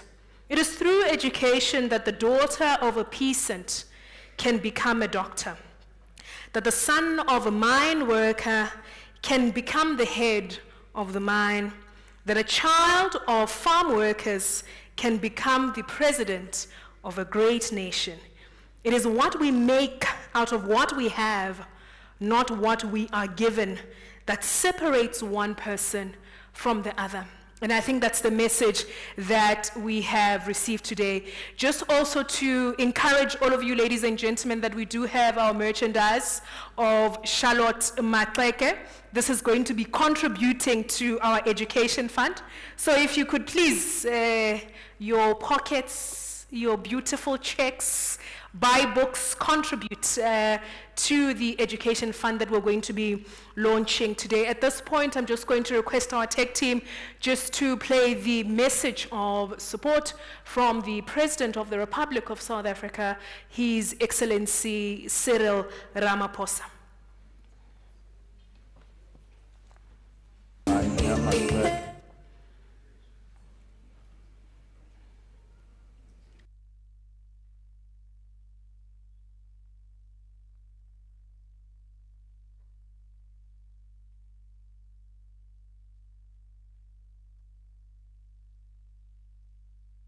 to the leadership of the Charlotte Maxeke Institute, to the youth of our country. It has been said that a reader lives 1,000 lives. A person who does not read lives only one life. Reading broadens the vistas of one's imagination. It is the foundation of self-development, education, and upliftment. A nation that reads, a nation that prizes literacy, is a nation that prospers. Reading is indeed our superpower. I commend the Charlotte Maxeke Institute for launching this National Reading Campaign. It is significant that this launch is taking place during Youth Month, when we pay tribute to the pioneers of the 1976 uprising. The courageous actions of the young people of 1976 in pursuit of education paved the way for our democracy. They paved the way for the right of all young people in our country to education. Yet, despite the progress we have made since the dawn of democracy in expanding access to education, we still face challenges. Not enough of our children can read for meaning or understanding. This hinders their learning journey and their prospects later in life. That is why government has embarked on an ambitious strategy to strengthen reading skills from the foundation phase of schooling. We are expanding access to reading, resources, and investing in teacher support and development. We are working to build a culture of reading both inside and outside the classroom. We need parents, caregivers, community leaders, and all of society to be part of helping our young people to learn to read and to love to read books. As part of this effort, I'm donating a set of books to the Clipdown Youth Center. I call on all South Africans who are able to do so to donate books to their nearest school or library or community facility. Please reach out to the Charlotte Maxeke Institute to find out how you can become involved in this important campaign. Every effort, no matter how small, counts for a lot. Let us work together to ensure that by the end of this decade, every 10-year-old child in South Africa is able to read for meaning. Let us work together to build a future for our children through reading. I thank you. Thank you very much, ladies and gentlemen. We're reminded today that it is not enough for us to break barriers. We must dismantle them. It is not enough for us to just occupy rooms. We must enlarge them. It is not enough for us to sit at tables. We must build longer tables and bring more chairs. It is not enough for us to open doors just for ourselves. We must hold them wide open for generations yet to be born. And this section, ladies and gentlemen, is us opening the door and keeping it open for generations to come. Allow me to welcome Dr. Zanele Matsane and Ms. Konzi Nkosi Zondi, who are going to be officially leading the launch of the Maxeke Educational Fund. Let's give them a warm round of applause.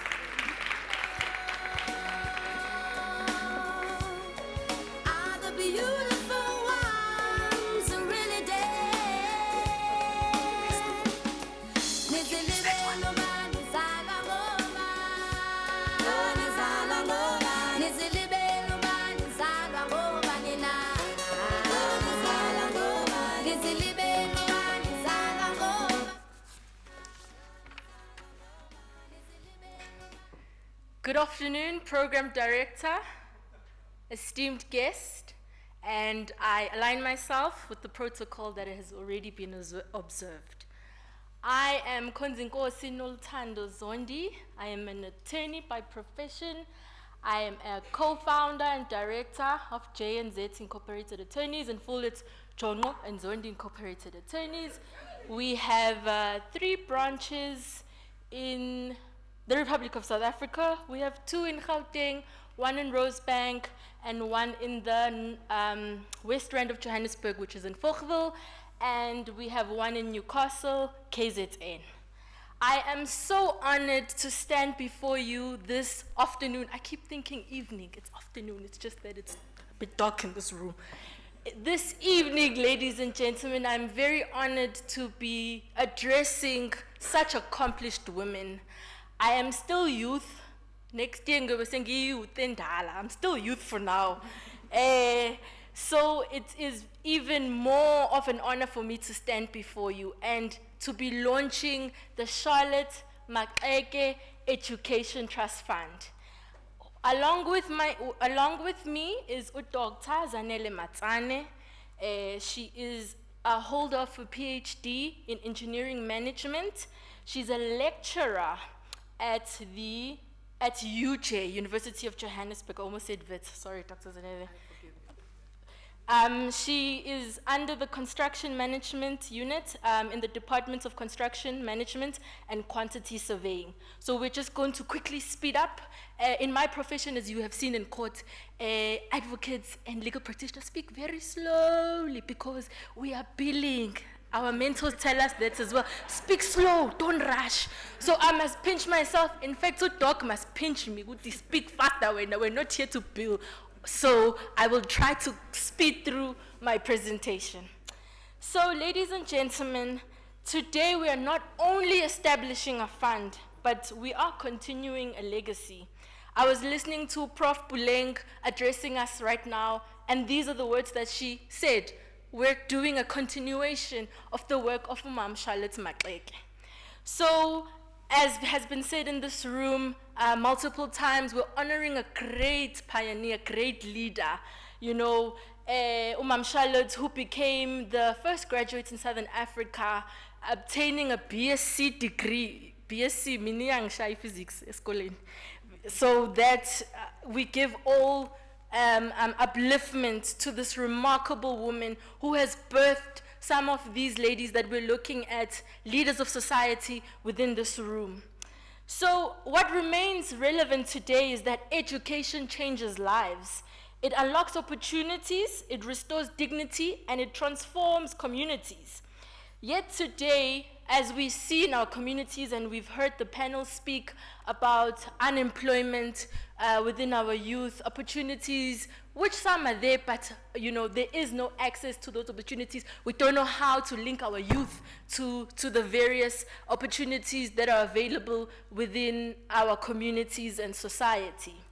So in this Education Trust Fund, where myself and Dr. Matsane are the trustees, we also have Prof. Musa Wenkosi Sorombe. Some of you may know her. She's also a lecturer, she's a professor and lecturer at University of Johannesburg, and she has been honored and noted as the youngest PhD holder in Africa since 2017. So that is our founding ambassador.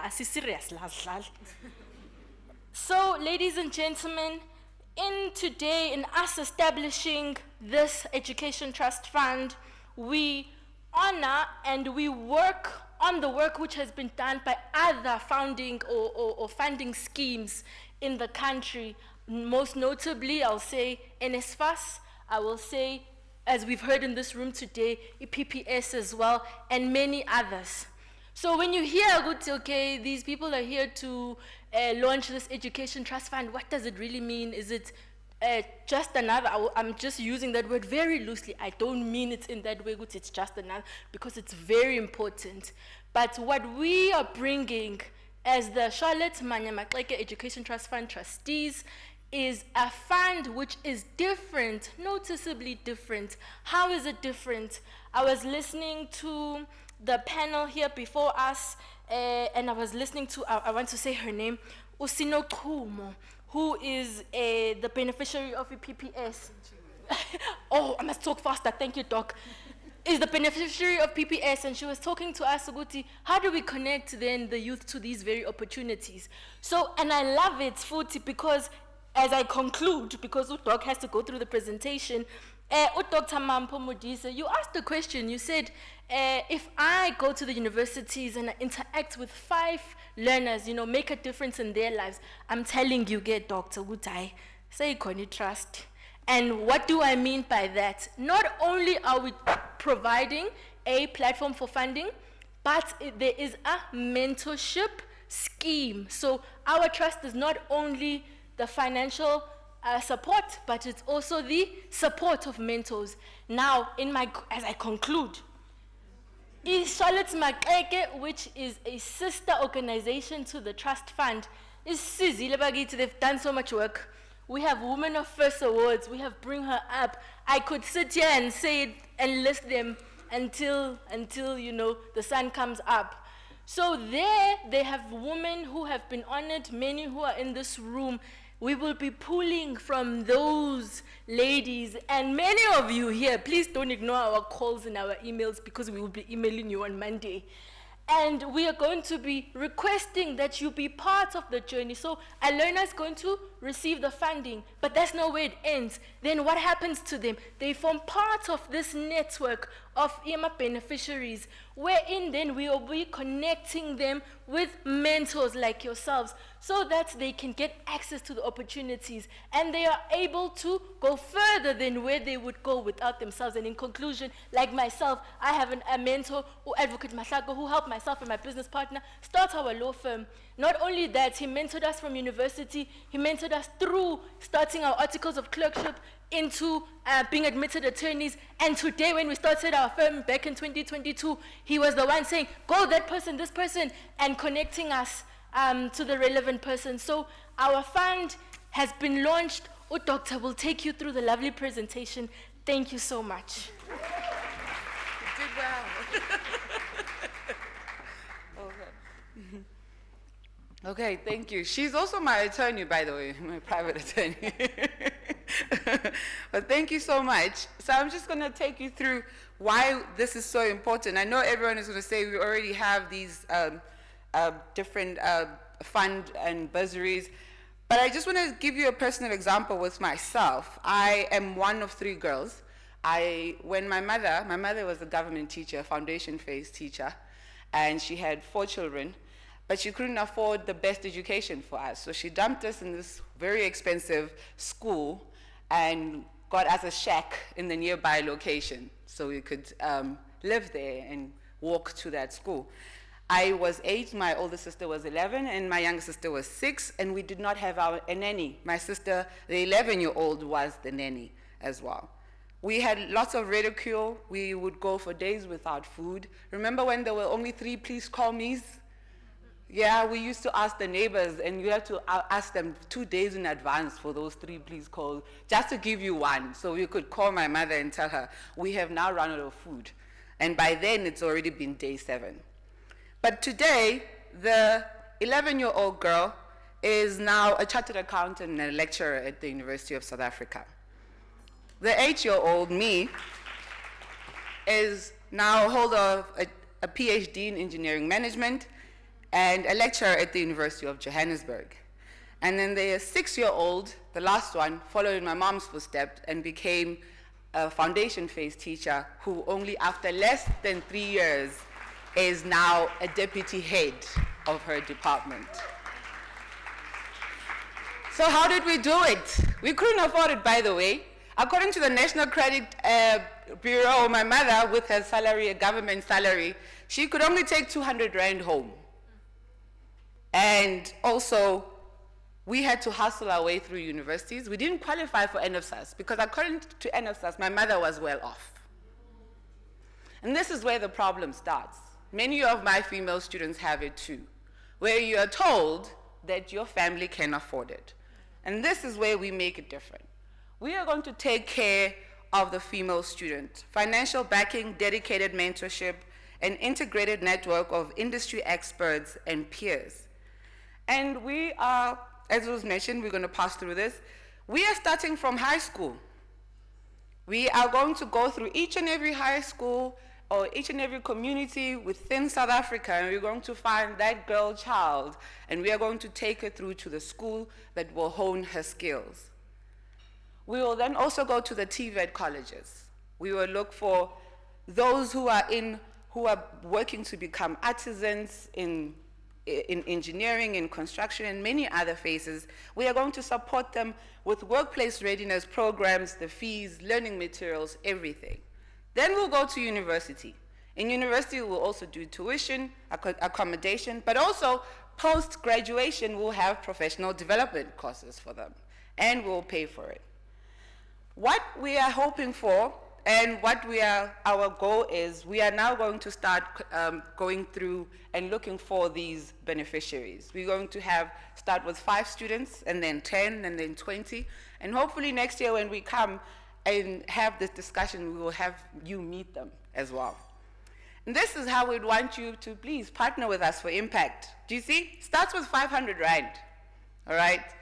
This is what we need your help, because every single cent is going to really take care of our black girls, of our girls, because we have a mission to support the next Charlotte Maxeke. So please make sure that we are going to share the details. The scan has not yet been uploaded, but fortunately enough, we are starting at 500,000.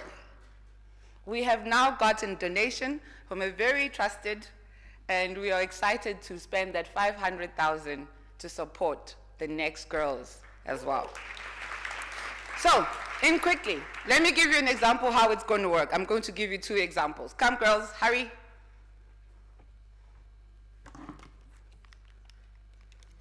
So these girls, let's say, is it on?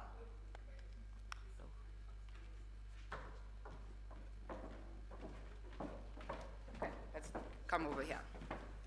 So say who you are and what you studied. My name is Thandeka Kwala. I have a bachelor's degree in teaching foundation phase.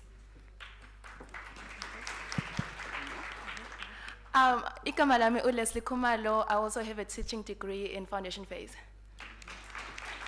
All right, so what language did you specialize in? We specialize in teaching isiZulu. Also isiZulu. Okay, so have you done your honors? Not yet, but we're planning on doing them next year. So if we fund you next year with this money that we have, would you take it? Of course. But this is what we're going to need from you. We will need you to mentor the next generation of the teachers that are in varsity. Do you agree to that? Wholeheartedly so. And I know you had assignments. One of the assignments was to write books, isn't it? Yes, we created books, so we know how to make books for young learners. Aha. So the other thing that we'll require from you, storybooks in isiZulu. Have we agreed? Then that's how we're going to do it. They're going to now increase the literature in this space. Now imagine if we get everybody from all the 11 official languages in South Africa. So we will see you next year. But please, we will contact you for money. Thank you so much, ladies and gentlemen.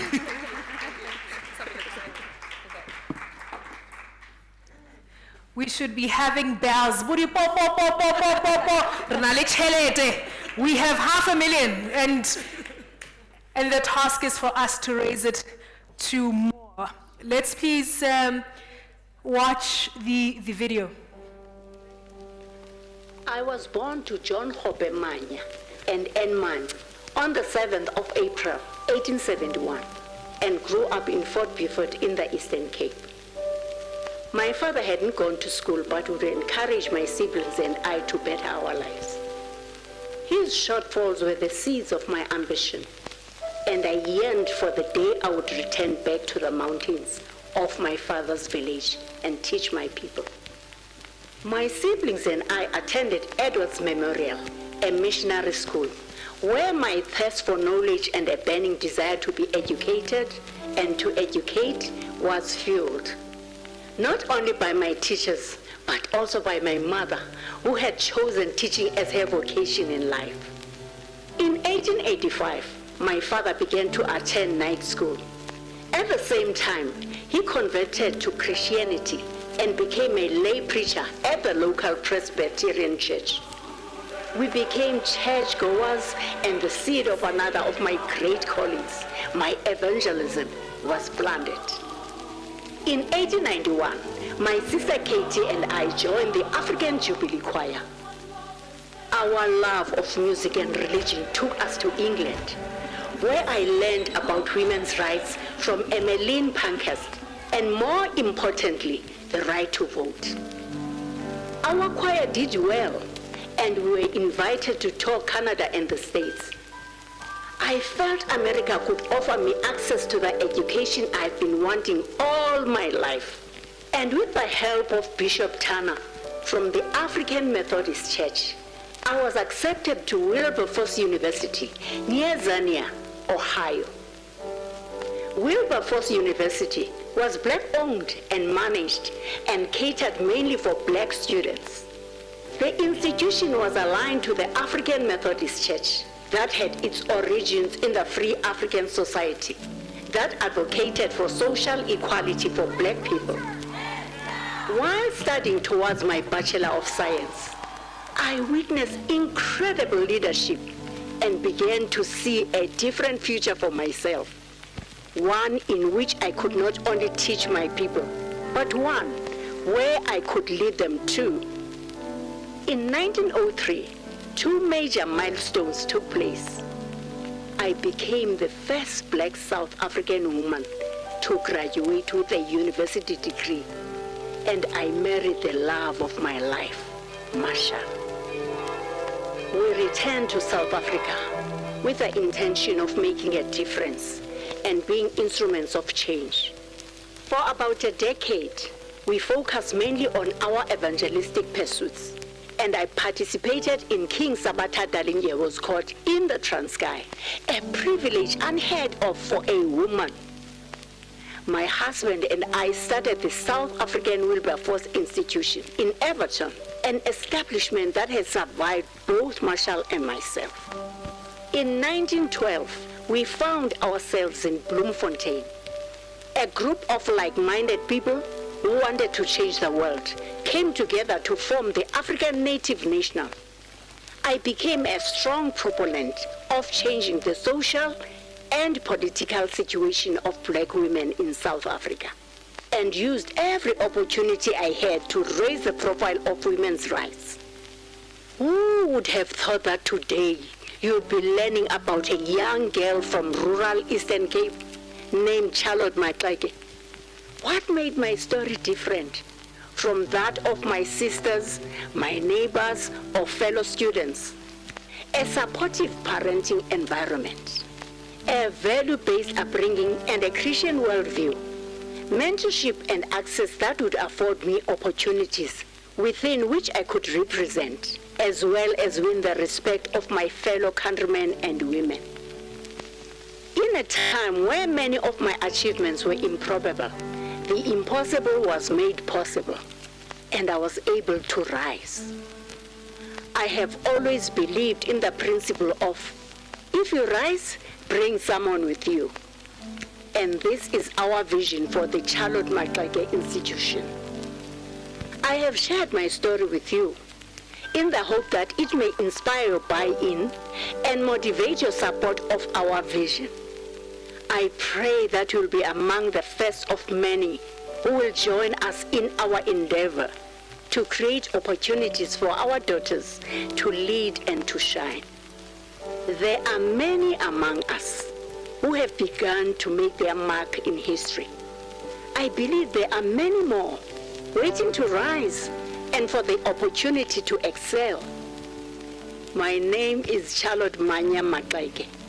I was the first black South African woman to graduate from university with a degree. My story does not end here.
My name is Brigelia Dombem Sopebam, and I am one of the first women to be the chairperson of an electoral commission.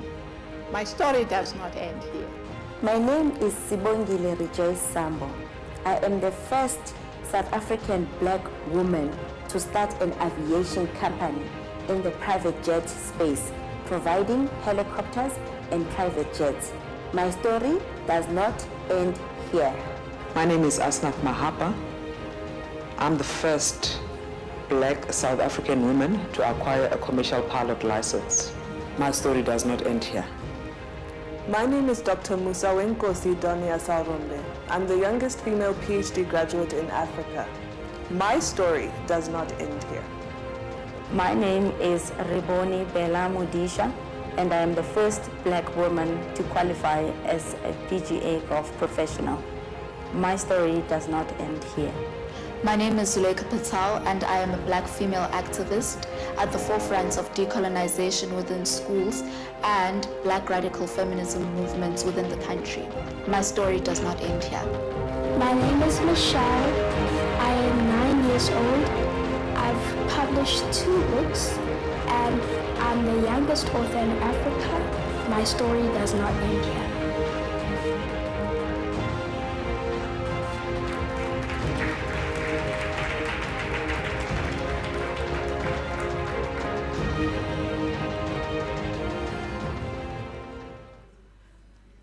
Good afternoon, ladies and gentlemen.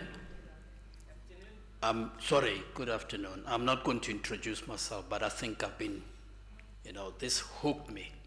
And I think I would like us to start today. And would like companies, would like delegates, would like to have a pledge. If we don't pledge, I'm not leaving the stage. Can somebody come up front and pledge, or anonymously, those that want to pledge, to do that? Can we start today to pledge for the education fund? Anybody? You can raise your hands and tell us.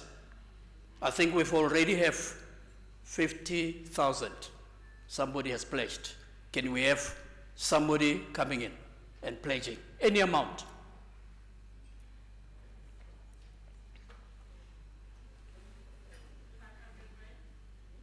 R500. Your name is? Your name? Okay. Anybody else? Malitek, where are you? Sorry?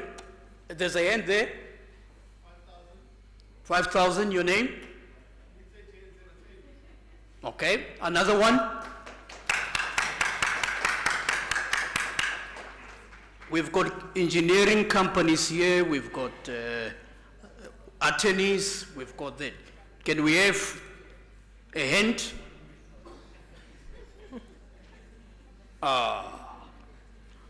Yes, sir.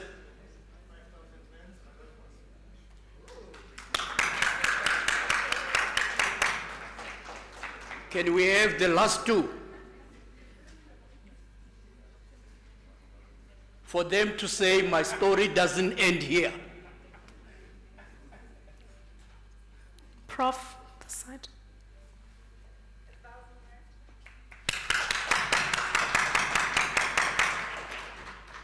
I've got 3 daughters, and I managed to take them through school without bursaries.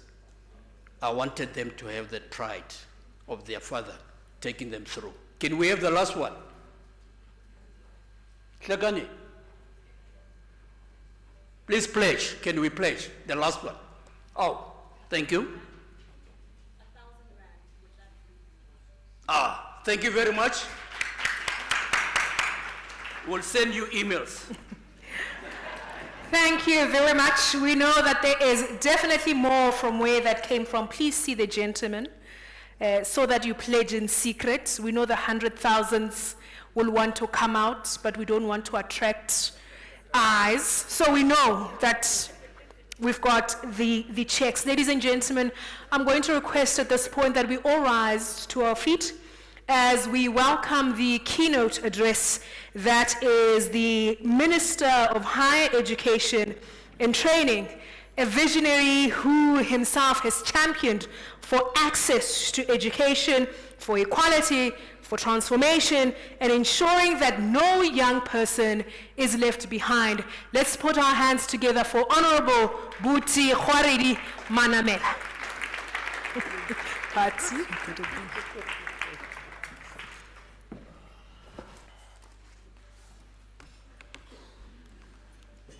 Thank you very much, Program Director. I must say I'm quite excited to be standing in. I know you were expecting the Deputy President, as it says on the program. I may not be as tall and as dark and as handsome as the Deputy President, but that's what you're getting today. And I must extend his words of appreciation for you having involved government in the work of honoring Charlotte Maxeke. Program Director, Chairperson of the Charlotte Maxeke Institute, Mr. Makanya, the various guests who have been invited here and who were part of the conversations of this important day, distinguished guests from our universities, from our boardrooms, and also from the various private sector companies, non-governmental organizations, ambassadors and friends from across the seas.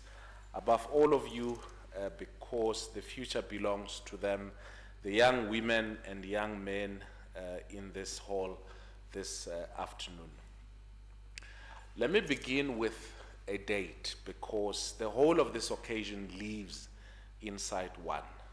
125 years ago, on the 20th of June 1901, a young woman from this country walked across a stage in Ohio and handed a degree, a Bachelor of Science.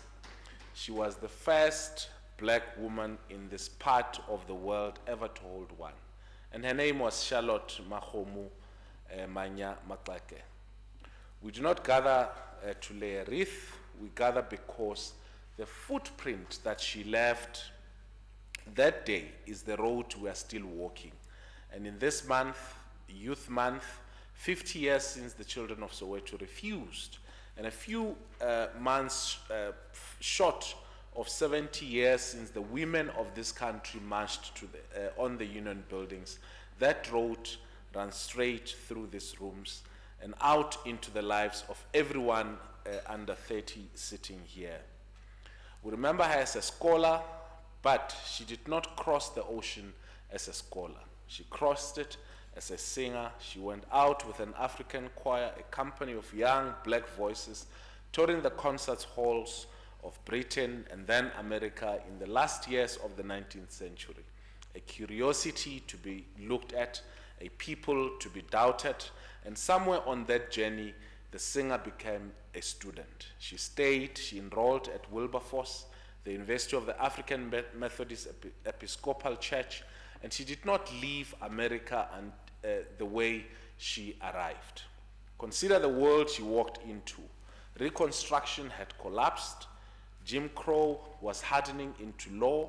It was the age that W.E.B. Du Bois would name when he wrote that the problem of the 20th century is the problem of the color line.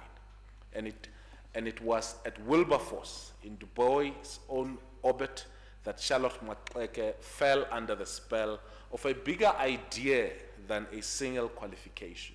Because she did not only study, she imbibed.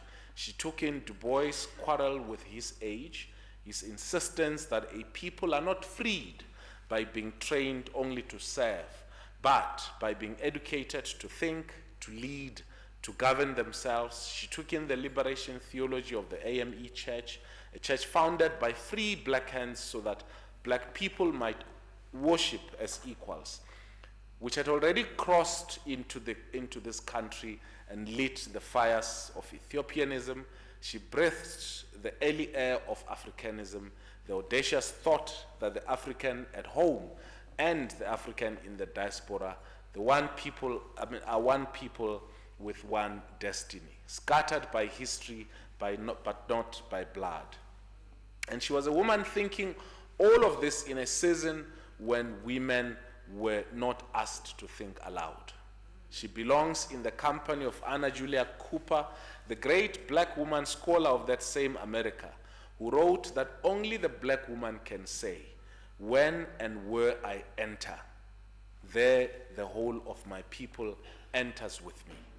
Charlotte Maxeke could have written that line because she lived it.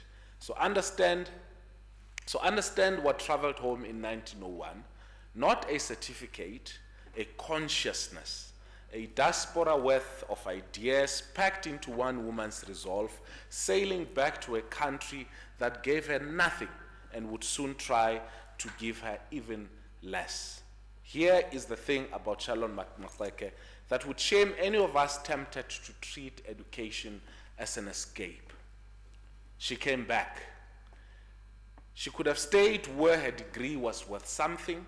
She returned instead to a land where her qualification was an insult to the order of things. And she put every page of it to work. The education she earned abroad, she spent at home on her people and for the people.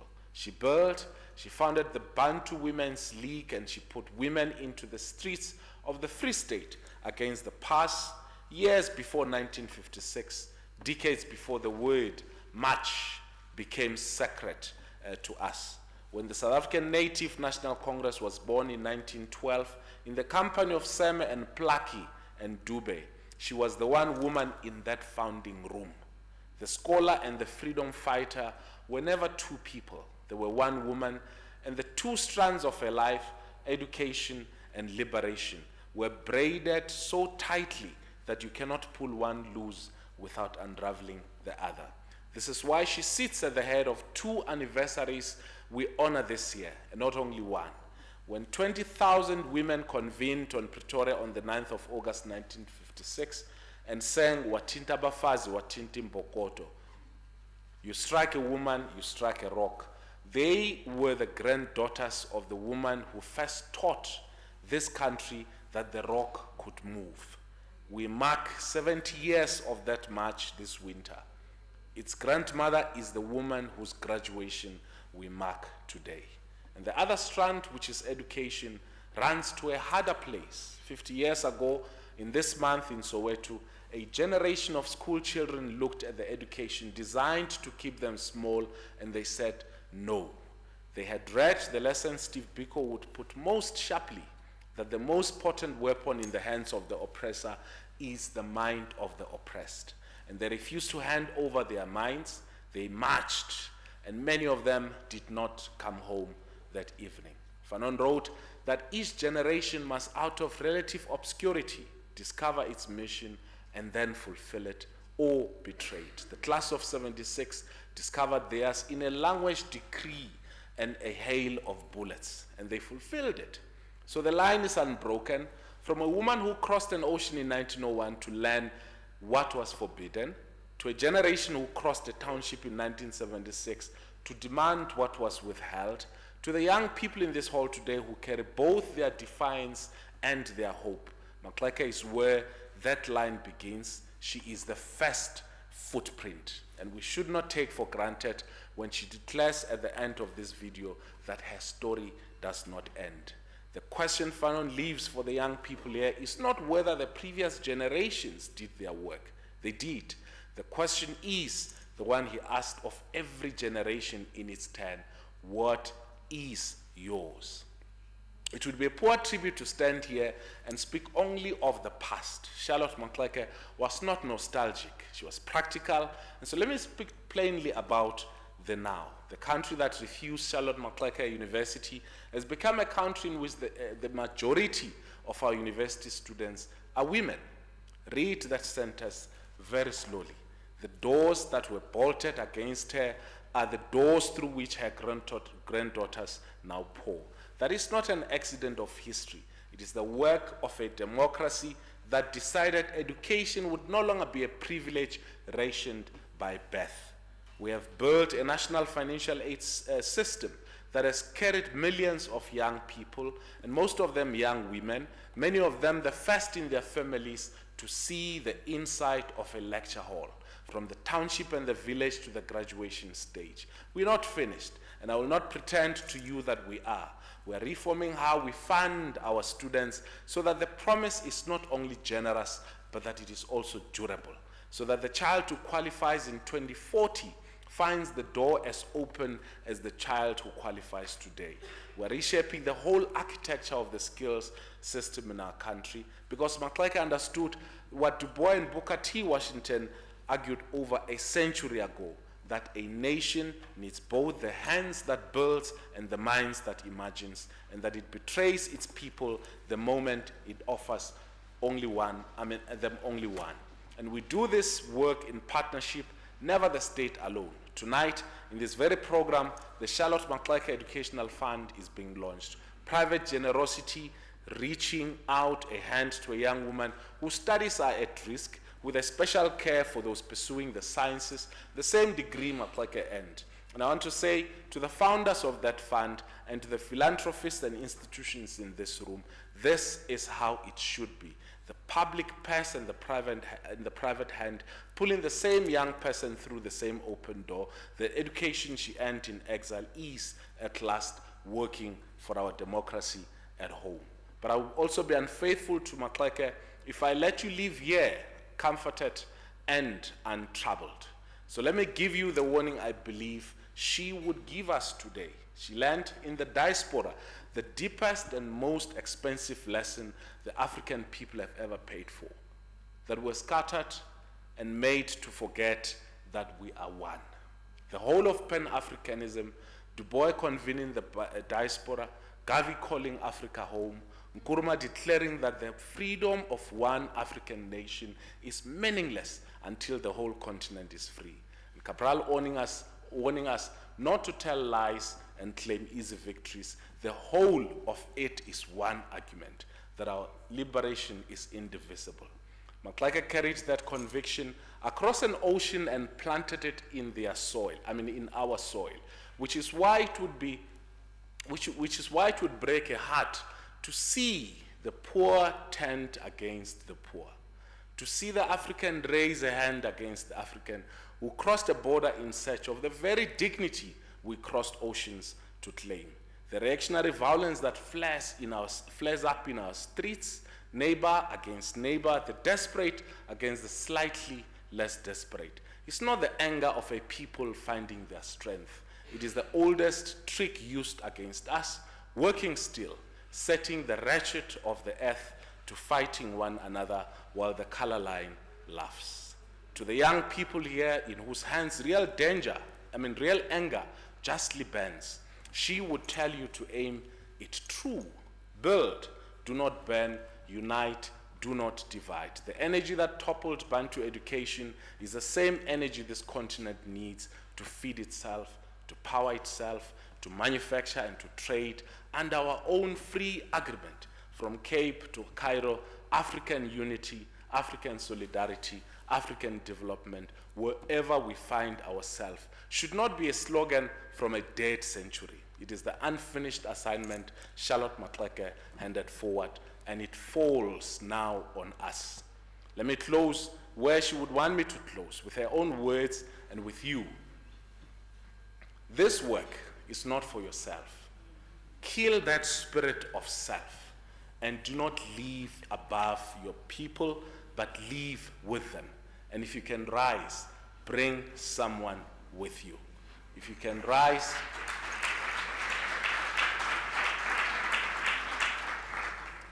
and that is the whole of it. That is the difference between an education that liberates a people and a qualification that merely rescues an individual. Anna Julia Cooper said, "When and where I enter, my people enter with me." But like I said, if you can rise, bring someone with you. They are the same instruction given by two black women on two sides of the ocean in 1 century, and it is the instruction the Charlotte Maxeke Educational Funds makes real tonight. The reason reaching back to lift the rising. So I say to the young woman in this hall who is afraid she will not make it, someone crossed an ocean with nothing but a song so that you might one day cross a stage. Cross it. And when you have crossed it, when you have risen, turn around, reach back into the crowd you came from. Find the one small thing and bring her with you.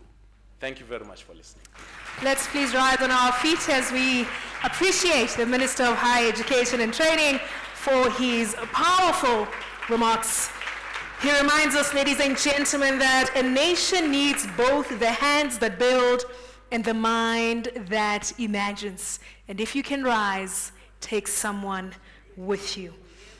Thank you very much, Honorable Minister Buti Manamela, for those powerful inputs, and of course, our resounding keynote address for this afternoon. Ladies and gentlemen, it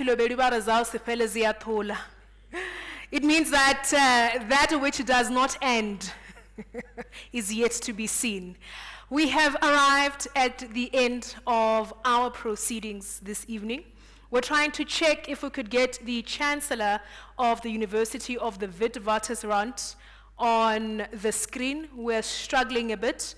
That means that we're going to welcome the chairperson of the Charlotte Maxeke Institute, Mr. Thulasizwe Makanya, to deliver the closing remarks and, of course, the vote of thanks, appreciating each and every single one of you for walking this important and powerful journey with us as we remembered 125 years of selflessness, resilience, courage, and sheer grit. Ladies and gentlemen, let's put our hands together for Mr. Thulasizwe Makanya.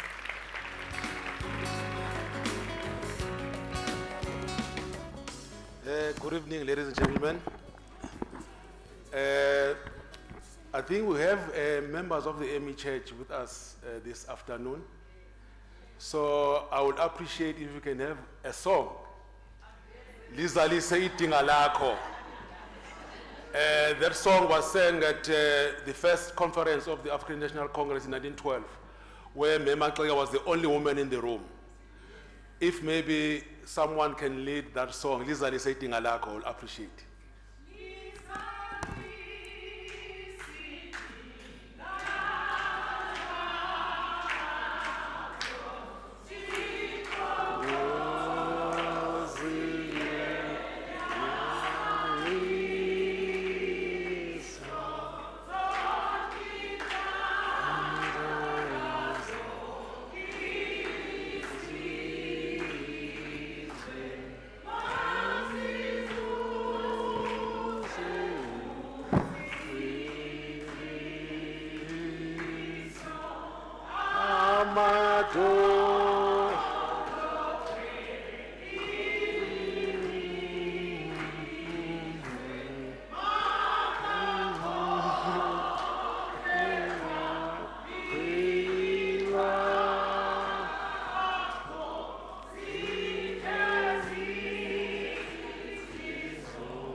Thank you.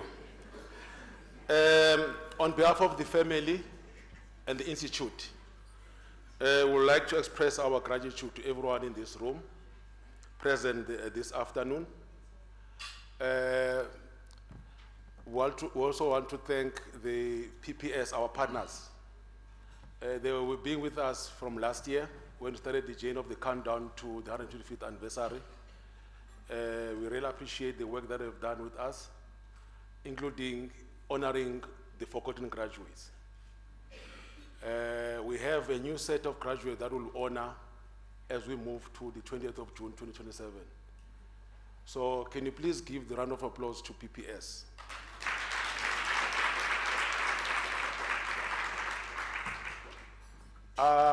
I would like us this afternoon to subscribe to Maxekism. Maxekism is to be selfless, is to be mainly guided by her famous speech when she said, if you can rise, bring someone with you. So, as a way of honoring this daughter of the soul, I will appreciate if you can stand up and after me repeat her words, her famous words, so that we can be able to understand them in the true sense. Because everyone will quote the Maxeke and other leaders. But I think the most important thing is to understand what she meant when, in 1937, when she was elected as the president of the NCAW. We've got NCAW with us here this afternoon. If you can say, repeat after me, her famous words. This work is not for yourselves. Kill the spirit of self. Do not live above your people, but live with them. If you can rise, bring someone with you. If you can rise, bring someone with you.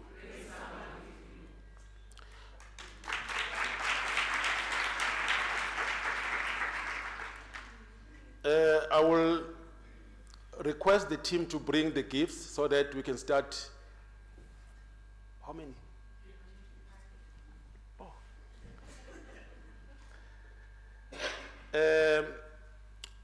Honorable Minister, thanks so much for these powerful words and to be part of this event. We are honored as an institute, and we hope that this is the beginning of the journey with the department. She was the first woman to graduate, so there can be no department that can better house her legacy than your department. So we highly appreciate to be with us this afternoon.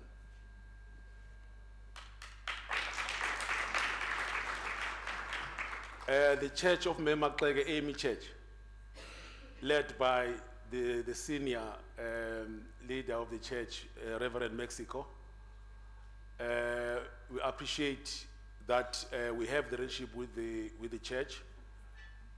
She helped to establish this church here in South Africa through a letter she wrote to her sister, who happens to be my great-grandmother, Kate. She wrote a letter to her sister where she said, I found the church this side. They worship like us and they sing like us. The letter, she received that letter, I'm talking about Kate now, she received the letter this side of the world, and her uncle was next to her, who then assisted to establish this church here in South Africa, Reverend Mukoni. So we have a branch in Atteridgeville that is named in his honor. So if you can give a round of applause to the Amy Church. I've already mentioned the PPS. We had one of the most important leaders in our country when it comes to the business sector, Dr. Anna Mohokong, was with us earlier on. She left early. So in her absence, I would like also to appreciate that she has spent some time with us this afternoon. She is a trailblazer when it comes to business, following the footstep of my Maxeke. So if in her absence, if you can just give a round of applause to her also. The lady from Zambia, a CEO of the biggest bank in Zambia, is with us this afternoon, which also helps the work that we do as an institute. Influenced mainly by Mayor Maxeke and the relationship she had with Dr. W.E. Du Bois, a well-known Pan-Africanist. So your presence this afternoon and your presentation was so powerful. I think I've seen that during the short interval, you are the most famous person in the room. Everyone wanted to engage with you. So we really appreciate that you have traveled and you are here with us. We hope that this is the beginning of a true relationship with your institution. And I know that one of the things that we'll want to do as an institute is to encourage South African women to also start a bank. I don't think that is impossible. We need to create an environment that is conducive for that. So thanks very much for sharing your time with us this afternoon. Our two moderators, Professor Sejano and Dr. Naledi, please give them a round of applause because of how they conducted the session earlier on. And all the panelists that were with us, that chaired the stage earlier on. Mayor Thabiso Phumo, Sino Kumo Monana from the PPS, and the Deputy Governor, Mayor Dr. Mampo Modise, and Professor Ilewane Ramukhodo, all the way from UCT, Deputy Vice Chancellor of UCT.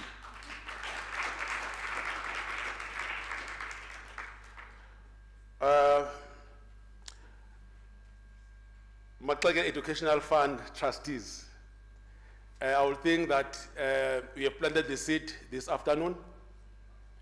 It's all in our hands now, how we move forward. Mr. Theo Molamo tried to influence the House to start the process of pledging.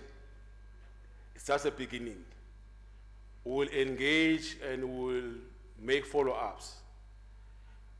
We want this to work. It cannot work without the support from you. You should be the wind beneath our vision of creating more of Maxekes so that we can be able to turn the corner as the country. Government is doing so much, but also we need then to create not a parallel structure, but something that will be able to complement government work. So, Charlotte Maxeke Education Fund is a legacy project. We are honoring Charlotte Maxeke. It's not just raising funds, but we honor Charlotte Maxeke. We should move away from just having these kind of events. We need to create legacy projects that represent the values and the teachings of those we celebrate. Not only Charlotte Maxeke, many others. We have done a lot of naming of roads, renaming of buildings, and so forth. I think as a country, we need to move now to the second phase of creating institutions that represents the values and the teachings of our icons. And I think this is the start. One of the projects that we embark on as an institute is to start a girls' school and to create a new integrated development that will support the school. And this, by doing so, we've done a lot of development as a country for the past 8 years, but we also need to create new cities. You know, the painful thing about what we'll see, especially in this part of the world, Pretoria, when state presidents visit South Africa, they land at the Waterkloof Airport. What is the first landmark they see? What will be the first landmark they will see?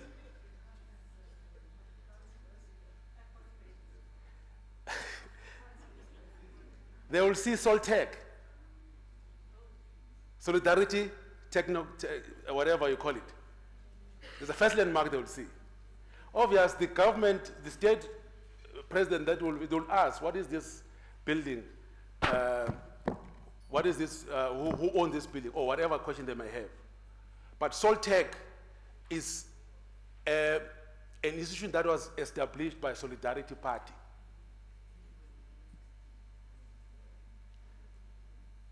So you should think about this thing. So we need to start a process of redefining our spaces. The last landmark they will see when they leave union buildings. Who can tell me? The last landmark they will see when they leave the union buildings is Fort Regal Monument. It's not coincident. It's an agenda. So I'm not in politics. I'm trying to say we need to move away from just having these events and start a process of building institutions that will outlive us in this world. That you don't rehearse. When you talk about Maxeke, she never had time to rehearse what she was going to do or what she did. It was coming from the heart and the love for the people. So everything that we should do, it should be influenced by love, and love for the people, not for yourself. We tried to connect Dr. Judy Dlamini, who is also ambassador of the 125th anniversary graduation. We work with her very close. Unfortunately, we had technical glitches. We couldn't connect her. So we appreciate that we have her on board, someone that is highly respected in the space of the academic space. Also, we have the presidency in the house. Is the president in the house? Do you have the presidency? Oh, we have a relationship with the presidency. On the 4th of August, we have what we call Portraits of Power. We're honoring women from different countries, 15 countries. They've identified women icons from those countries. So we're honoring them through portraits. We'll have that event at the Union Buildings on the 4th of August as the main build-up program for the 70th anniversary, which is on the Sunday, the 9th of August. So a few days before that, we'll have that event at the Union Buildings. We're working with 15 countries. Angola is in the house, if I'm not mistaken. We've got Zambia, High Commissioner is in the house. Also appreciate your presence, ma'am. We have a number of countries from all different regions of this world. Australia is part of that program. Lithuania is part of that program. Mozambique is part of that program. They've identified, they've nominated, Josina Machel. Josina Machel was the first wife of Samora Machel. The 7th of April in Mozambique is a Women's Day because she passed away on that day. And guess what? The 7th of April is the date of birth of Mama Clay in South Africa. Is it a coincidence? So we have, Malawi has the first president, woman president, Dr. Joyce Banda, Colombia, and many other countries. Then we've also have 5 South African women that we're honoring through this project, Portraits of Power.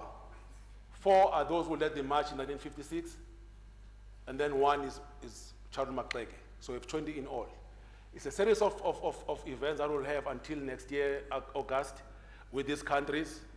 So I would think that this is one of the most important projects that we've started as an institute, as a way of historicizing women's stories. Not only Charlotte Maxeke, but women's stories. Less have been said about women in this world, not only in this country only, in this world. So we need to elevate and amplify and make sure that the world knows about these icons. So Portraits of Power, 4th of August, Union Buildings. Hence we have the presidency as part of this project, today's program. From our side, also the team with limited resources. Please give the round of applause to this team.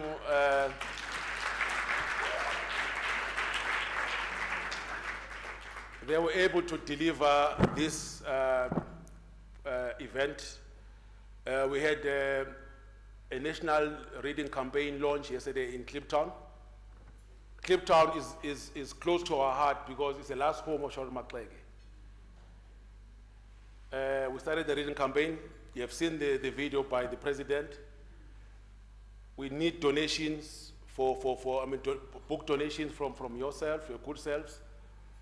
We've donated over 500 books in Kliptown yesterday.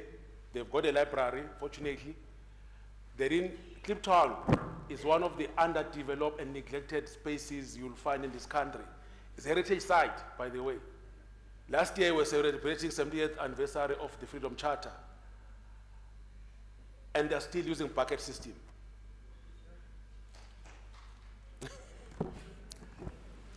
They are still using bucket system.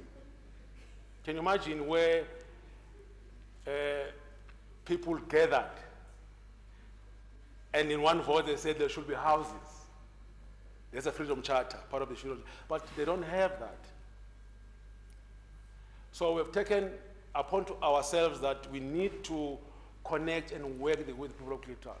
We are renovating the house there, we've got 2 houses that belong to Maxeke there.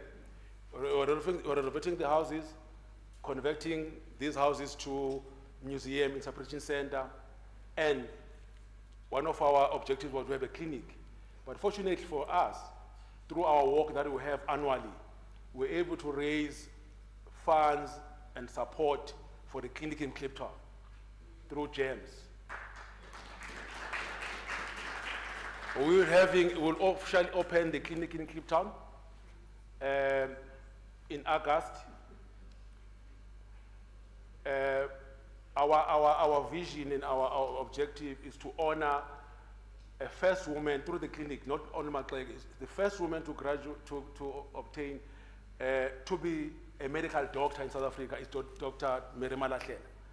So this clinic in Kliptown, he had a surgery there before, so we'll honor her through this clinic in Kliptown. So we're not channeling everything to Maxeke. You just have to make sure that stories of women, history of women is celebrated and is also preserved in this country. So this is our work. As I close, I don't know whether everyone has received his gift or her gift. I would kindly request that the Honorable Minister come to the stage to receive. Oh, is it received? Oh, you've got it. Oh, okay. No, I want to have a photo session with you. I wanted that chance. Okay, now we can come and have the symbolic handing over. Oh, yeah. You have to declare it.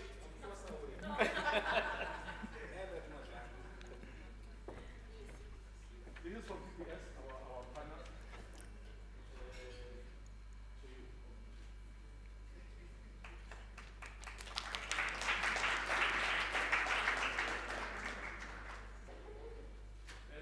I'm here now. Can you hear me? Yeah. Okay, thank you very much, good people. Over to you, President. Thank you very much, ladies and gentlemen. Can I please request that we rise on our feet? And of course, as you rise, bring someone along with you, symbolizing intergenerational strength, unity, and continuity.